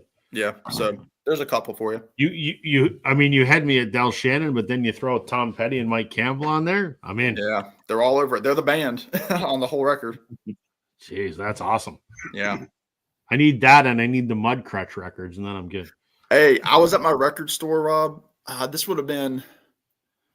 was post record store day, so this would have been after Thanksgiving here in the States. I was in there just like I had 10 minutes to kill. And again, I've said it before. It's a tiny shop. I'm sure, Rob, your record room is bigger than this place. Oh wow. But I went in there, and on there, like their Grail wall, right, was an OG Mudcrutch from 08. Wow. He had it for $150, and I asked the guy. I was like, how many of those have you seen? He's like, that's the second one I've seen. Right. And that album, is what, almost 20 years old, 16, 17 years old. I've not even seen the because it's been reissued. I've not even seen a reissue. Yeah, and I was looking at it, like I had like as I was doing my browsing, I had Discogs, I was looking at it, and it looked like the median on Discogs was like 125. So he was, I don't know what he bought it for, but you probably could have talked him down a little bit. Maybe, but I was like, I don't know, man. 150. That's a lot, but still. Yeah. And yeah, I get you. So, man, geez, it's a stupid hobby. As Jason, my buddy Jason, who's in the chats, he always says this is a stupid hobby. It is. It is a stupid hobby. All right, Carol, show us something. It's going to be pretty hard to follow that up there, Sam. Now I know Rob's heard of this genre. I can't remember if Joe, if you had come onto the show by the time I showed this or not, but when we did that genre show that was about a month ago or so, and I had shown Greenlandic rock. So Sam, have you ever heard of Greenlandic metal or Greenlandic rock? No. Yeah, so basically it's I went on some kick. I don't know what it was. I was looking at different record stores, and all of a sudden some shop in Greenland came up in my feed. I don't know why. I checked out their website, and they had some cool stuff. And there's a band. Well, I've got quite a few bands, but I'm going to show this one just because I think that the cover of this is really nice, and the vinyl itself pretty cool. Hold on a minute. Are you telling us you have more than one Greenlandic metal album? I have at least 6 or 7 of them. Jesus Christ. Is that the entire catalog or that no? Is niche, man. Holy shit. And I wouldn't necessarily call it metal. I'd call it more like soft rock or whatever it is. But every single album that I have from Greenland, all the songs are actually in Greenlandic. Like I have no idea what they're saying. True. But the reason I'm going to show this is I just think that this album cover is really nice. Like it's in that, what do you call that? Like watercolor art or whatever it is. This is a self-titled album by a band called Inuk. Now on the backside, it's kind of like the dark watercolor there, but it's simple. And then I don't know if you can see any of the song titles there, but I mean they're not in English. We'll put it that way. And it's from a company out of it's called Atlantic Studio Productions out of Greenland. But I just think it's kind of cool, kind of neat stuff. And the vinyl itself is on a straight up white wax, and it's got the tree on it there, and that's cool looking. Backside. Very nice. So I don't get to show this. I mean, when else am I going to show Greenlandic? I should just show it one of these days. Just my Greenlandic records that I have. I actually have one, and I wish I would have remembered this when you did your live show. When we talked about live albums, there's actually one where they did a live concert in Greenland that I have, and it's the 2-disc set. So just unique stuff that you don't see. The thing is that if you look at there's actually, I don't know if Alex is still in the comments or not, but there's actually a Greenlandic band from the 70s, but they do Greenlandic psych rock. They're called they're a band called Sume or Sume. I don't know how to pronounce it, but there's an album that they did. I was looking it up. I mean, it's selling for like $200 or more on Discogs. It's a pretty rare copy. So yeah, you can get all kinds of stuff at this website. It's just the shipping is just what kills me. That's the thing. Wow, but that's crazy. You just got to go to Greenland and pick it up. Well, when Greenland becomes part of the United States, maybe postage will be cheaper. Yeah, that's right. Yeah, we can all look forward to that. How come the Turks and Caicos didn't become part of Canada so we can go there on the Canadian dollar? Right, that'd be good. I know. Yeah, that would be all right. Yeah. All right, Joe. What do you got? Do you have any Greenlandic rock? No, I don't. I'm surprised. Don't. I might have Green by REM, but that might be about as close as I can get. I think that's going to be about it. So I got Green Day. That's as close as we get. Yeah, I've got a little bit of them too. A band I'm going to show is a band that I don't know why I don't talk about them that much, and because I am a fan. We talked about them a little bit earlier, but I'm not sure why they don't come up more often. But I know I haven't shown this one, and I've got a couple versions of Sticky Fingers. And it's actually got the zipper too. Like I said, I've got a couple of copies of it. I think everybody knows the whole Andy Warhol Sticky Fingers zipper cover. It doesn't go in the bins. It stays outside of the bins because the zipper will screw things up. But yeah, I got a couple of Canadian copies of that. And again, I don't know why I don't talk more about the Stones, because I am a pretty decent Stones fan. I wouldn't call myself the biggest, or that they would be my favorite, but there's a little bit of inside of Sticky Fingers as well. Like I said, I don't know why. I think I've shown Some Girls, but that might be about, and I think I've shown Hackney Diamonds maybe when it first came out, talking about that. But other than that, I don't think I've shown a lot of the Rolling Stones. And again, fairly decent Rolling Stones fan. I'm not sure why they don't come up, but they came up tonight in albums that we have not shown. So there you go. Sticky Fingers. I'm the cliche guy, but that's my favorite Stones album. Moonlight Mile is my favorite Stones song, which is the last track on there, which I didn't realize till after getting to that album that Keith Richards isn't even on that song, that's Mick playing that guitar to start it. And no, actually, because the reason I was late was the band that I just started playing in, we kind of had like a group, powwow to discuss our plans for this year. And as we were getting up and leaving the restaurant, somebody had mentioned bringing Dead Flowers into the set list. Sticky Fingers is great. I mean, it's got that, they were connected with Graham Parsons at that time. Keith and Graham Parsons were really hanging out a lot. I think that's just a perfect sounding Stones album. It's pretty good. I mean, a lot of people talk about Exile on Main Street as, that's definitely always regarded a little higher amongst other ones, and their and it's a shit comparison, but their Pet Sounds, their Sgt. Pepper's, that, but that's a great album. And not just because of the quirky cover. I mean, they had a lot of quirky covers. They had toilets on the front of their covers, and some versions of it. They had a lot of different things going on. Some Girls is probably my favorite, I think, by them. Even with Miss You on there, with their little bit of a disco twist on Miss You, and I still think I like Some Girls quite a bit. But that's a great album, and just one I haven't ever tried. So.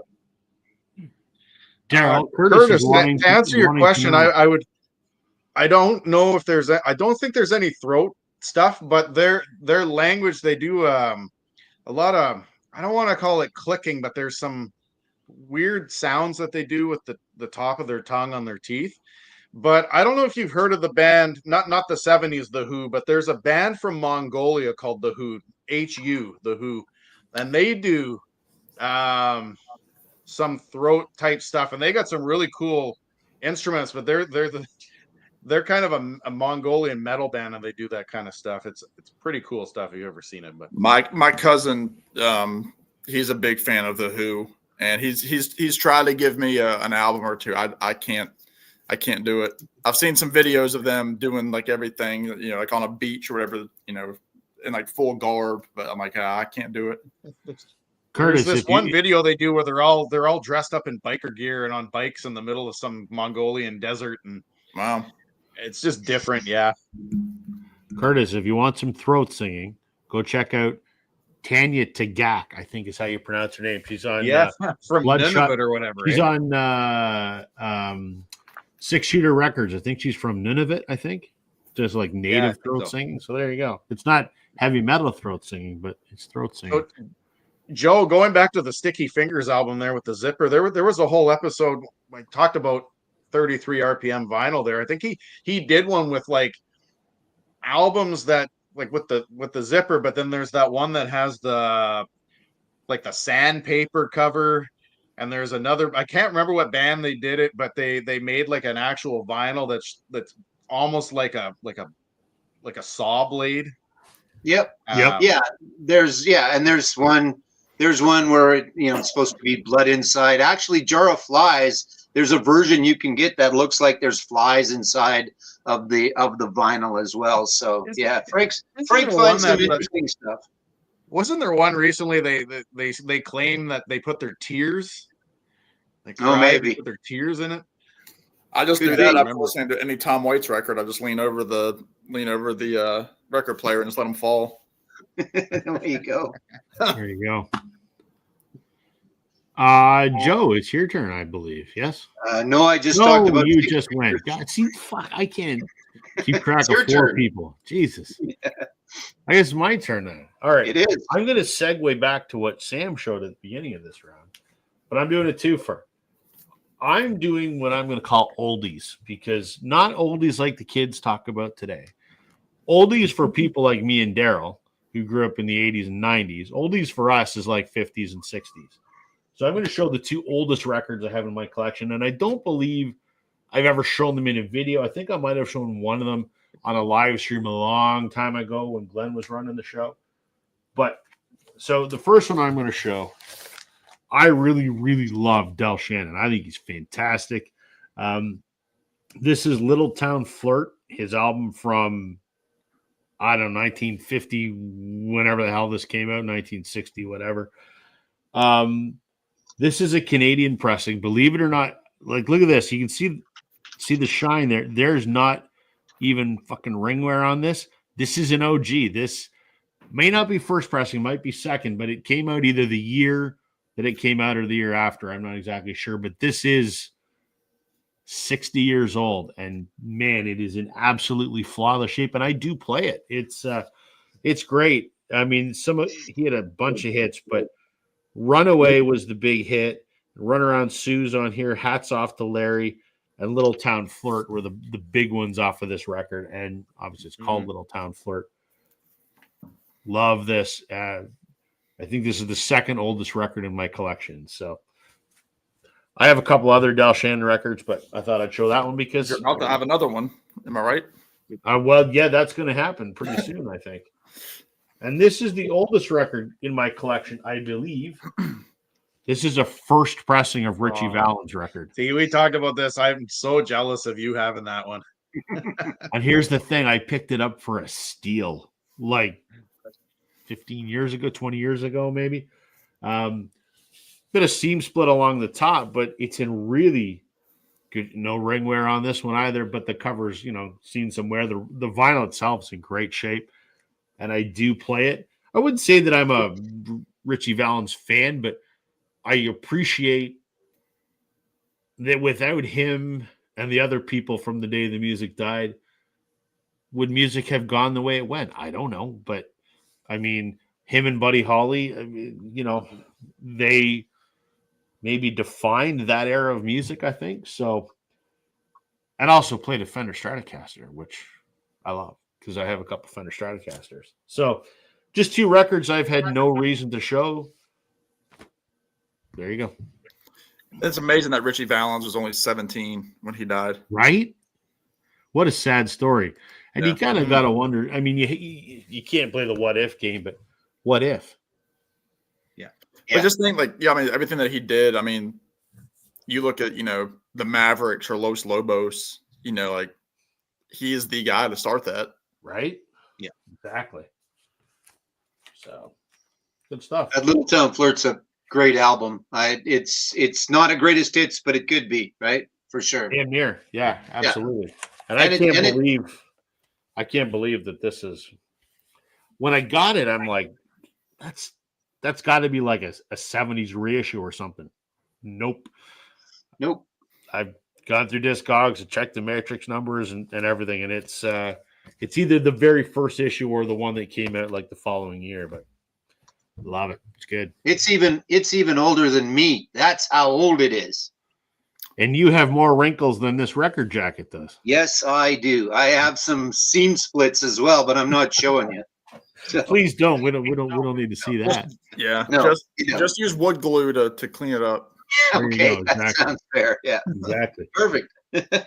We got a few minutes left. You want to do a speed round, guys, and bang out whatever you got left? Sure. Sam. Yeah, I've got 4. I'll do like a Give 20-second blurb here. This Take is as long as you want. It's all good. this is the artist his name is Jim Avett, who the name Avett. It's I the may have heard father of the Avett brothers. So this is a gospel album that came out 2017. It's called For His Children and Ours, and this is an old picture from probably the 80s of Jim sitting here, and then the Avett brothers' sister, whose name is Bonnie Avett, as a 8 or 9-year-old girl. It's all traditional gospel songs, with the exception of one original song that is essentially a medley of a bunch of songs. But it's produced through the Ramser record label, which is based out of North Carolina in Concord, where the Avett brothers are from. And the Avett brothers are playing all over this. A couple members of their band are on it. Bonnie is also singing. So it's just a very stripped back, really just, a sweet record. So it fits in nicely with, an Avett brothers collection, because Scott and Seth both have a solo on 2 different tracks. So you do get, essentially a couple of Avett brothers tunes on there. This is one, I talk about this group a lot. This is the Statler brothers. This is a best of. I have several Statler brothers records. I'll just grab this to encompass a lot. Because the Statlers are not a group that I dive deep into a lot on my channel, but I do love them. I did a review seeing Jimmy Fortune over Christmas. He was a later member of the Statler brothers, wrote some of their biggest hits in the 80s. But this covers before he joined. So you have, Bed of Roses, Flowers on the Wall, I'll Go to My Grave Loving You, stuff like that. Susan When She Tried. Just a really, really, great, quartet type singing, if you like that. Statler brothers are still the most awarded country music group ever. That they still hold that record, which is pretty sweet. The last 2, I'll do this one. This is it's technically a comp, but it's the first time all of these have been put together. This is Colin Malloy Sings. Now, if you don't know Colin Malloy by name, you might know a little group that he plays with called the Decemberists. He's the lead singer of the Decemberists, and apparently, it says collected EPs 2005 through 13. So Colin Malloy was doing some solo gigs, I think, if not solo gigs, when he was playing with the Decemberists. At the merch stand, he was selling 10-inch EPs that you could only get at the gigs, and it was essentially him covering an artist.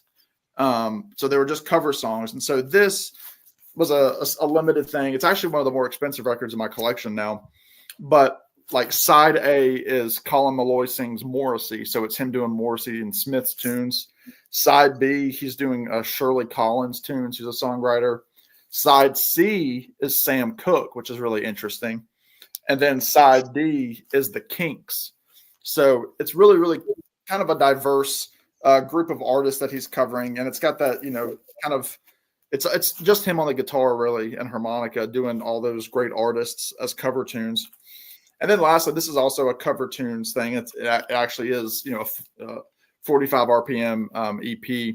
This is a group that I just recently talked about in one of my more recent finds, the Cactus Blossoms. They are half brothers, so they have different last names. But imagine the Everly Brothers with a little bit of Chris Isaak kind of production. My buddy Randy Nelson got me into them a couple of years ago, and I've fallen in love with them. They're mostly tour in the Midwest, so I don't really have a chance to see them. But this is an EP that they did called If Not For You, the Bob Dylan song. So they do 4 Bob Dylan tracks, obviously the title track. They do the song To Ramona, Went to See the Gypsy, and Tell Me That It Isn't True. So they're doing stuff from like 68 to 70, Bob Dylan stuff. So that's really cool if you can find it. But also, again, just a beautiful piece of vinyl. Ooh, that's nice. That's a nice one. Yeah, it's really, really cool. This is an RSD release. I don't know if it was ever mass produced like on black vinyl, but yeah, it's just a really, really cool duo. They just put out a new album toward the end of last year. That's really good. And then the one before that, I really like. It's, again, got that Everly Brothers kind of, sound to it. So Cactus Blossoms. So there you go. Awesome. Good. That's neat. That's everything. Not a lot of talk of the Statler brothers, is there? No. No, but I mean, I'm proud of them because they're a Virginia group. They're from Stanton, Virginia, which is about an hour and a half north of me. It's about 30 minutes from where I went to college. And again, I've had the privilege of meeting 3 of them over the several years at different times. So they're definitely a special group for me. Believe it or not, Sam, I grew up listening to those because my grandmother was a huge fan. Yeah. Listened to a lot of Statler Brothers when I was a kid. That's so cool because like we think of them here, these small town boys, but they're on the Live from Folsom Prison record with Johnny Cash. They're all over those early Johnny Cash. Did they not have a TV show back in like the 80s? The early 90s on the Nashville network. It was because I remember seeing that when I was at my grandparents' house. Yeah, it was a variety show. They had exactly. But the biggest country stars, they had skits. Yeah. I remember that a lot. Yeah. If that was on, Grandpa and I had to sit there and suffer because Grandma was watching the Statler Brothers. Yeah. Yep. I remember it well. All right, Daryl, rapid fire. What you got? All right. I'll show 4 as well. I got more than 4, but I'll show 4. Okay, so I think everybody's showing a country album except me, I think, this time. Right. So I'm going to show Do you have any Mongolian country music? Definitely not. Definitely not. I actually don't have any Mongolian music in my thing right now. But the Who, I want to get it. I know it's not for everyone. I like this band here. I don't know what it is. I think they were overshadowed by Alabama in the late 70s and early 80s, or throughout the 80s into the early 90s. And I do have one Poco album. I've always liked Poco. This is the Legacy album. This is the one my dad used to play. There was a song on here, Nothing to Hide. Yeah, that's the one. There were 2 singles off of this, Nothing to Hide and Call It Love. And Call It Love actually has a phenomenal guitar solo in the middle. It's really cool. But that's the back of the Poco album. What Legacy. year is that, Daryl? 89 it says. So that's long after Tim Schmidt left to join the Eagles. Yeah. But I really like that album. I can play that like every now and again. If I'm in a mood, I'll just throw it on. And for me, I'm into some modern country. I don't mind Florida Georgia Line and stuff like that. But if I'm going to listen to some older country, I'll go with Poco, or I'll go with a little bit of Alabama. So you don't see too much Poco in the VC unless I guess you're watching a country VC channel or something. So there you go. I've got the one that's the plain white cover and it's got the drawing of the horse head on it. Yeah. It's from the mid to late 70s. Yeah. I know what you're talking about. I don't listen to it very much, but all right. My second album is by a band that for some reason everybody thinks that they're a one-hit wonder band, and they're not. They have definitely multiple hits. I bought this off I think it was Amazon or eBay. And when I bought it, I didn't realize that I was getting it from some guy in Germany. It was just one of those sellers that was on one of the either eBay or Discogs. I can't remember. So this is actually a German pressing. I got it from a German guy, and it's Mr. Mister's Welcome to the Real World. And for whatever reason, anytime most people talk about Mr. Mister, they always just think Broken Wings and that's it, right? But this album has Broken Wings. It's got Kyrie on it. It's got Welcome to the Real World. And I think they did. Oh, no, that was Jefferson Starship. I think I always forget they didn't do Sarah. But Mr. Mister, I mean, this is a really good album. It's underrated. Like I said, it's a German pressing, which is, I don't have too many German things in my collection. But and you got to love the 80s hairdos of these guys. Oh, yeah. This is an 80s hairdo. Unfortunately, I can't grow in that long. All right, two more to go here. In one of my previous videos, I'd shown that I got a Tears for Fears. I got the songs from the Big Couch or the Big Chair when I went into the radio studio here, and I got that, and it was almost mint, that album. But the other Tears for Fears album that I have that I've never shown is The Hurting. And this is the one with Mad World and Pale Shelter on it. So that's a really good album right there. Underrated by Tears for Fears. Everybody talks about the songs from the Big Chair, but this one here. Richard S. was here. He'd be all over that. And then I'm going to finish it out with some Canadian content that you never hear about, because these guys were a one-hit Canadian wonder. I'm not sure if you guys have ever heard of this band, but they were nominated for a Juno, I think in 1980 or 1981, and it's Graham Shaw and what do they call themselves? The Sincere Serenaders.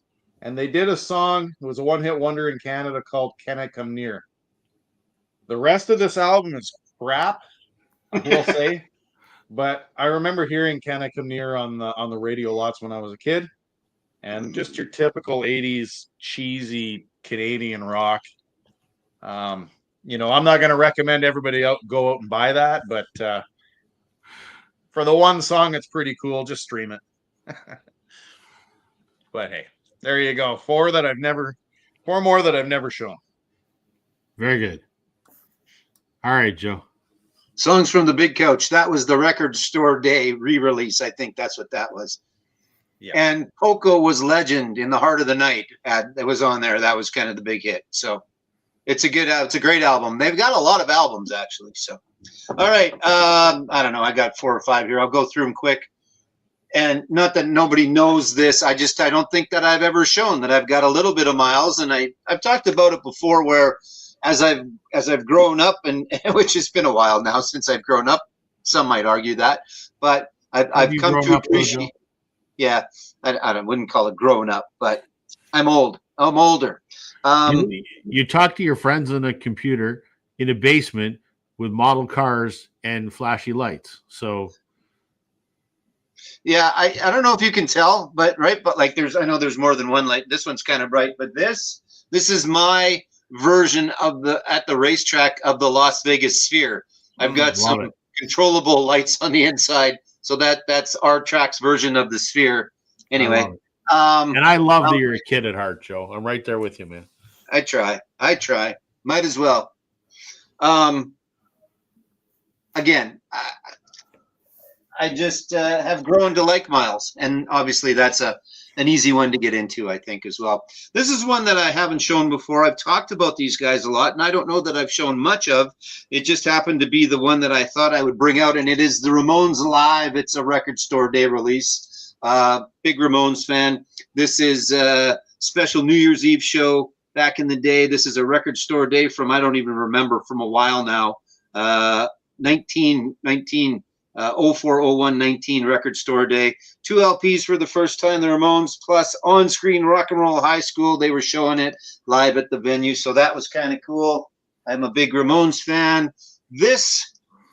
No, I'm pretty sure I've shown it, but what the hell, I've pulled it out, and I love it. Spirit of the West, Home for a Rest, good stuff.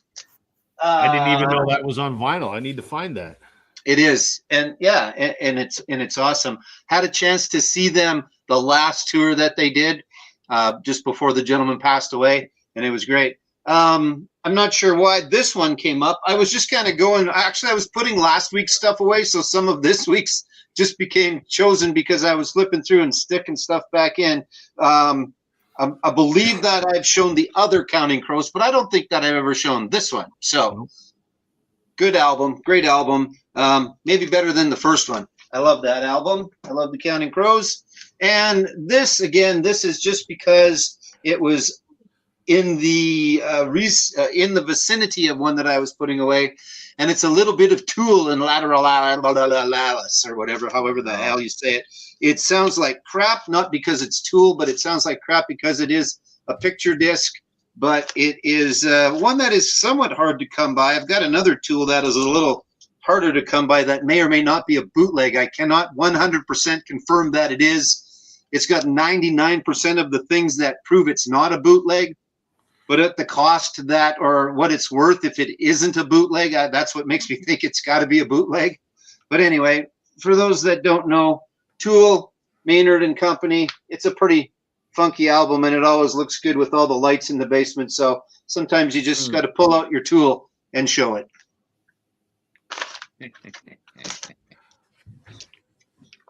That's it. I don't want to touch that joke, Joe. I'm just going to leave it hanging there. Oh, that didn't come out right either. God damn it did not. Nope, not really. But that's okay. I wasn't going to address the joke, and by saying I wasn't going to address the joke, I made the joke even worse. You did. It's like an Italian. It's like an Italian suppository. It was an innuendo. Oh my God. He's here all night, folks, or at least for the next 10 minutes. So yeah, I'm done. Okay. I'm going to bring us home here. Okay. In the vein of, a couple others have shown tonight, this is an artist everyone knows. I've just never, I think, shown this record or any records. I mean, we all know this guy, Mr. Hendrix, Electric Ladyland. I like Jimi Hendrix. I never talk about him. Not sure why. One of the first people, when I heard their guitar playing, I went, holy shit. One of the handful of people that sort of made me go, I'd like to learn how to play guitar. Knew I would. I mean, he's arguably the greatest there ever was or ever will be. But I was like, man, I want to learn how to play a guitar. And this is one of the reasons why. And this album. So, and also the reason that my first guitar was a Fender Stratocaster. And I still have that Fender Stratocaster hanging over on the wall. So, Jimi Hendrix. This is a neat record, and I've never shown it, I don't think. Surprisingly, because it's my fantasy wife, Susanna Hoffs. This is kind of a cool record that came out 2 years. No, shit, it's more than that. 2018. This is called 3x4, and it's a compilation of 4 bands: the Bangles, the 3 O'Clock, the Dream Syndicate, and Rain Parade. And this was I guess, as I understand, back in the 80s, there was a music scene in LA called the Paisley Underground. Mm-hmm. And it's these were 4 of the bands that were sort of known for that scene, the Bangles being the most renowned, I think, of all of them. So what this is there's 4 sides, and each side is songs by one of those bands covered by the other 3 artists that didn't write that song. So, like side B these are 3 songs that the Bengals performed, but none of these 3 songs on this record are done by the Bengals or done by the other 3 artists. And so they do that for every artist. And it's really cool, actually. And there was a Record Store Day version, which is colored vinyl, which this one is. It's hard to tell, but it's actually purple. And then there's a black vinyl version as well. So I just thought, being a Bengals fan, I had to have it. But it's kind of a neat idea, 3 by 4. So it's 3 songs by the 4 bands. So what you get is, there's 3 Bengals songs by the other artists, but then in the other 3 sections, there are 3 songs that the Bengals perform that are not their songs. So you get that with all the bands. It's just, I thought it was a cool concept, and it's a fun record to listen to. And I don't believe I've ever shown it. I have talked about this band a lot. I'm a big Aerosmith fan. I have never, ever shown this record on YouTube, 9 Lives. Why haven't I ever shown it? Because I never listened to it. Yeah. This is the one that came out in 97, I think. The only song I think off of here that was anything. Oh, well, Falling in Love is Hard on the Knees, I guess, was a moderate single. But I Don't Want to Miss a Thing from the Armageddon soundtrack. It is on here. I love, 90s and 2000s Aerosmith, except for the last album, which is shit. But for some reason, I don't ever listen to this one. And I probably should spin it more because I don't know that I've actually listened to this album in probably 15 years. And conversely, I've never shown it. So there you go. Aerosmith 9 Lives. Not that hard to find. It's around, but, And now I'm going to finish out with some Canadian content. And no, it's not Blue Rodeo. Well, not really. This is a band called Crash Vegas. This Crash Vegas record came out in 1989. It's called Red Earth, and it's that late 80s,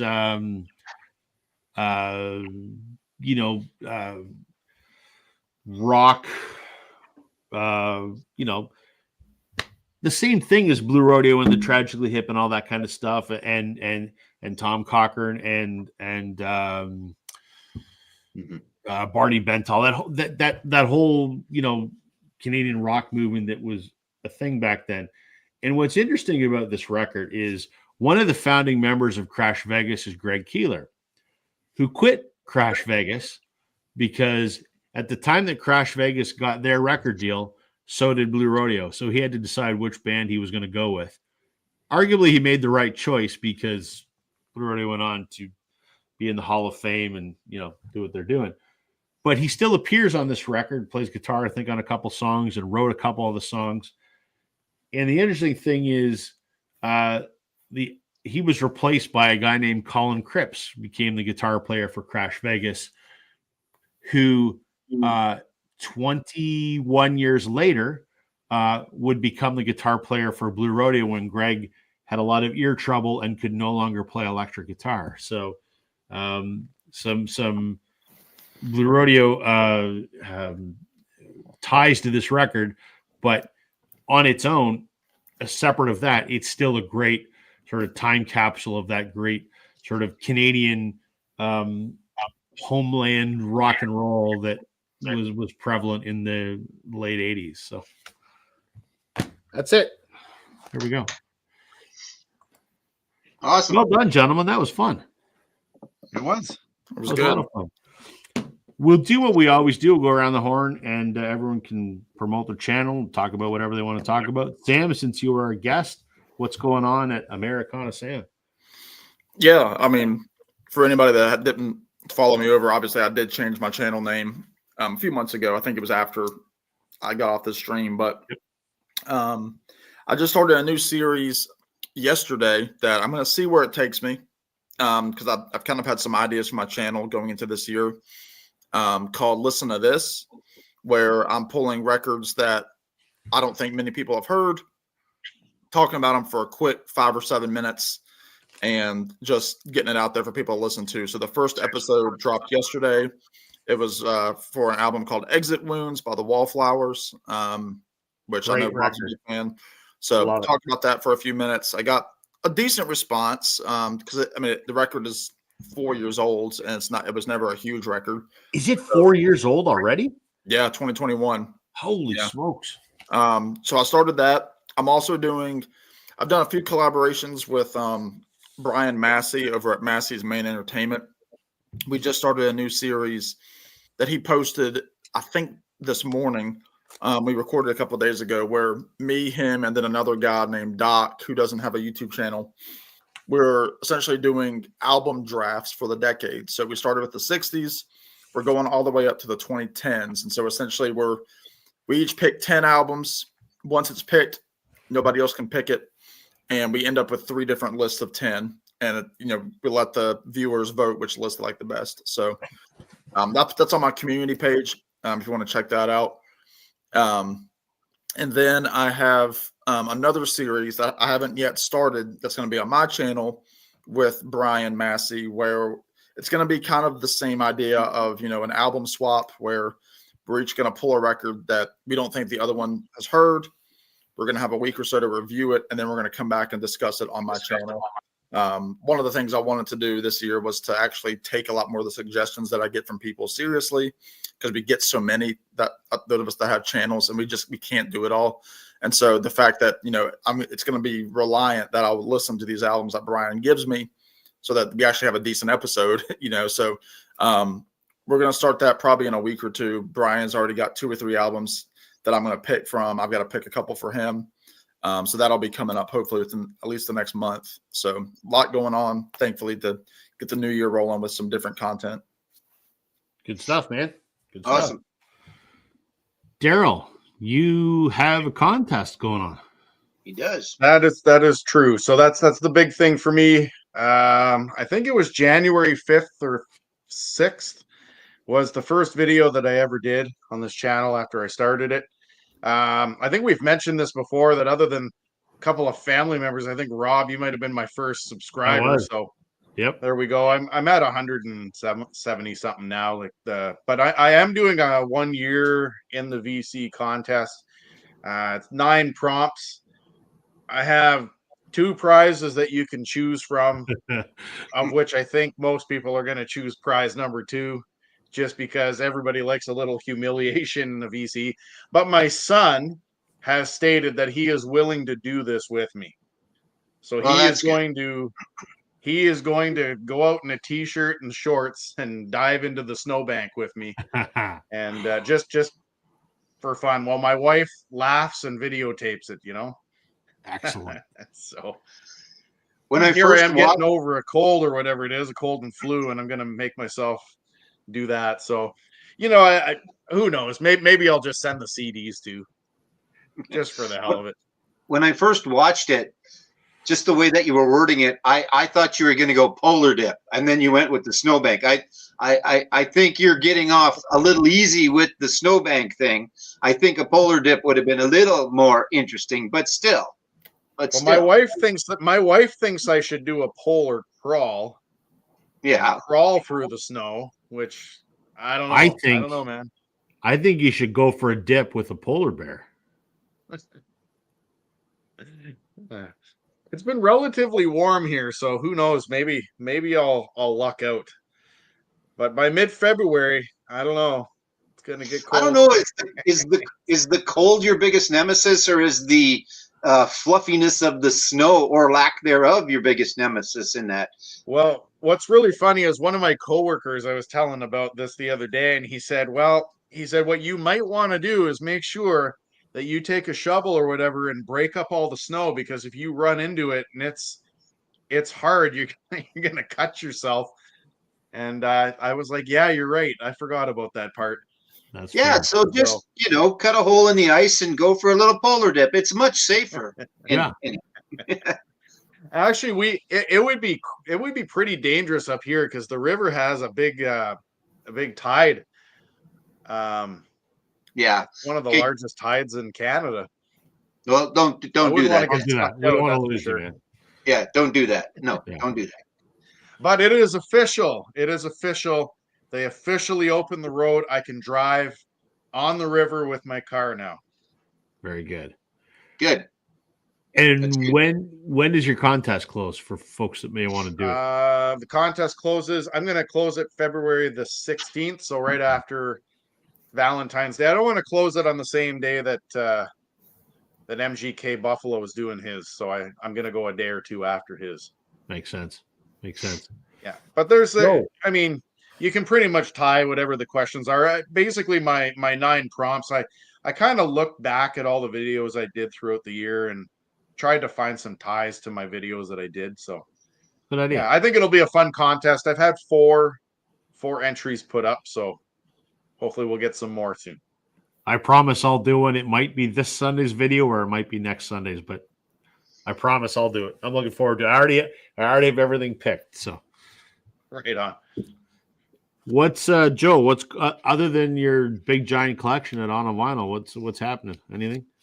Nope, that's going to be it for the next while, getting that Okay, ready to keep you go busy. out and that. But yeah, short of that, just trying to stay warm. It got to about 0 today, and then it's supposed to be -40 on Saturday. So we're doing this, and Same here.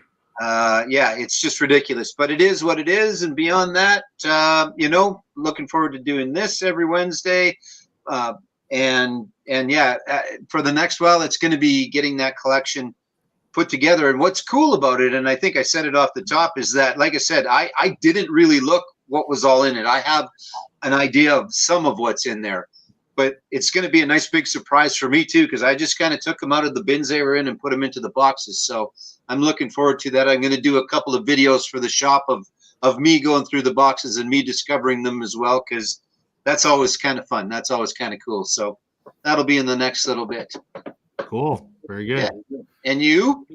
Well, as for me, what did I do last week? Oh, my Sunday video was an unboxing from Curtis, Young LP Lovers. He had Right. tracked down something. I'm not going to tell you what it is because you got to go watch the video, but there was something that I had been looking for, and he had access to it from his connections from when he lived in China. He was able to get me something from Japan. So there's that, and he, out of the kindness of his heart, included something else that he thought I would like. And not only do I like it, I love it, and I've listened to it a lot over the last week. So I did an unboxing video, so that was fun. Thank you, Curtis, if you're still watching, man. That was I treasure both of those.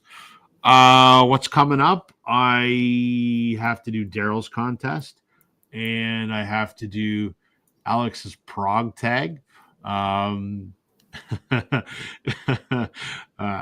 know why Sam's shaking his head, and Sam, I'm doing it.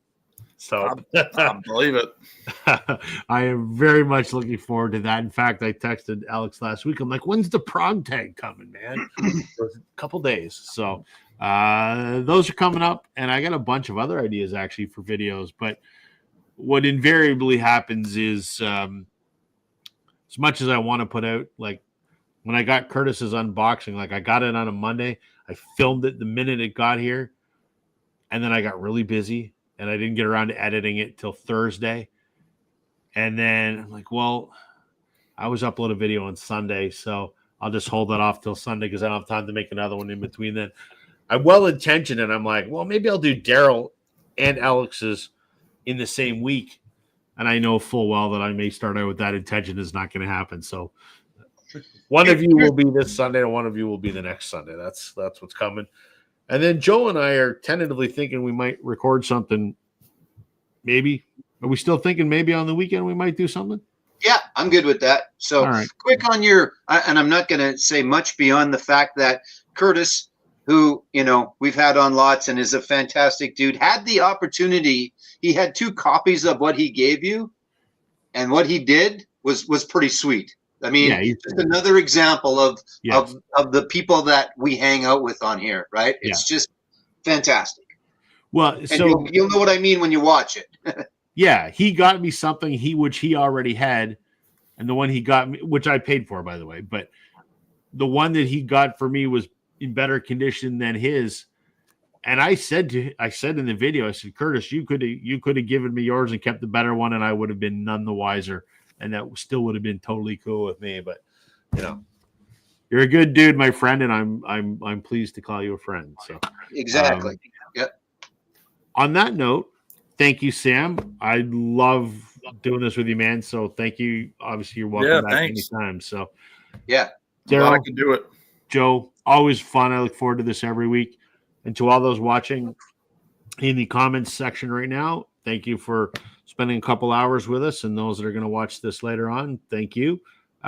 We enjoy doing this every week. So we'll be back Wednesday with another well thought out, thoroughly researched, and very in-depth video that we will decide probably at lunchtime next Wednesday. So yeah, maybe. Yeah, and that's even kind of early. So yeah, it is. That's right. Yeah. Anyway, there you go. That's it for tonight, everyone. We'll see everyone next week. Thanks for watching. Catch you later. Bye, everybody. Take it easy. Bye.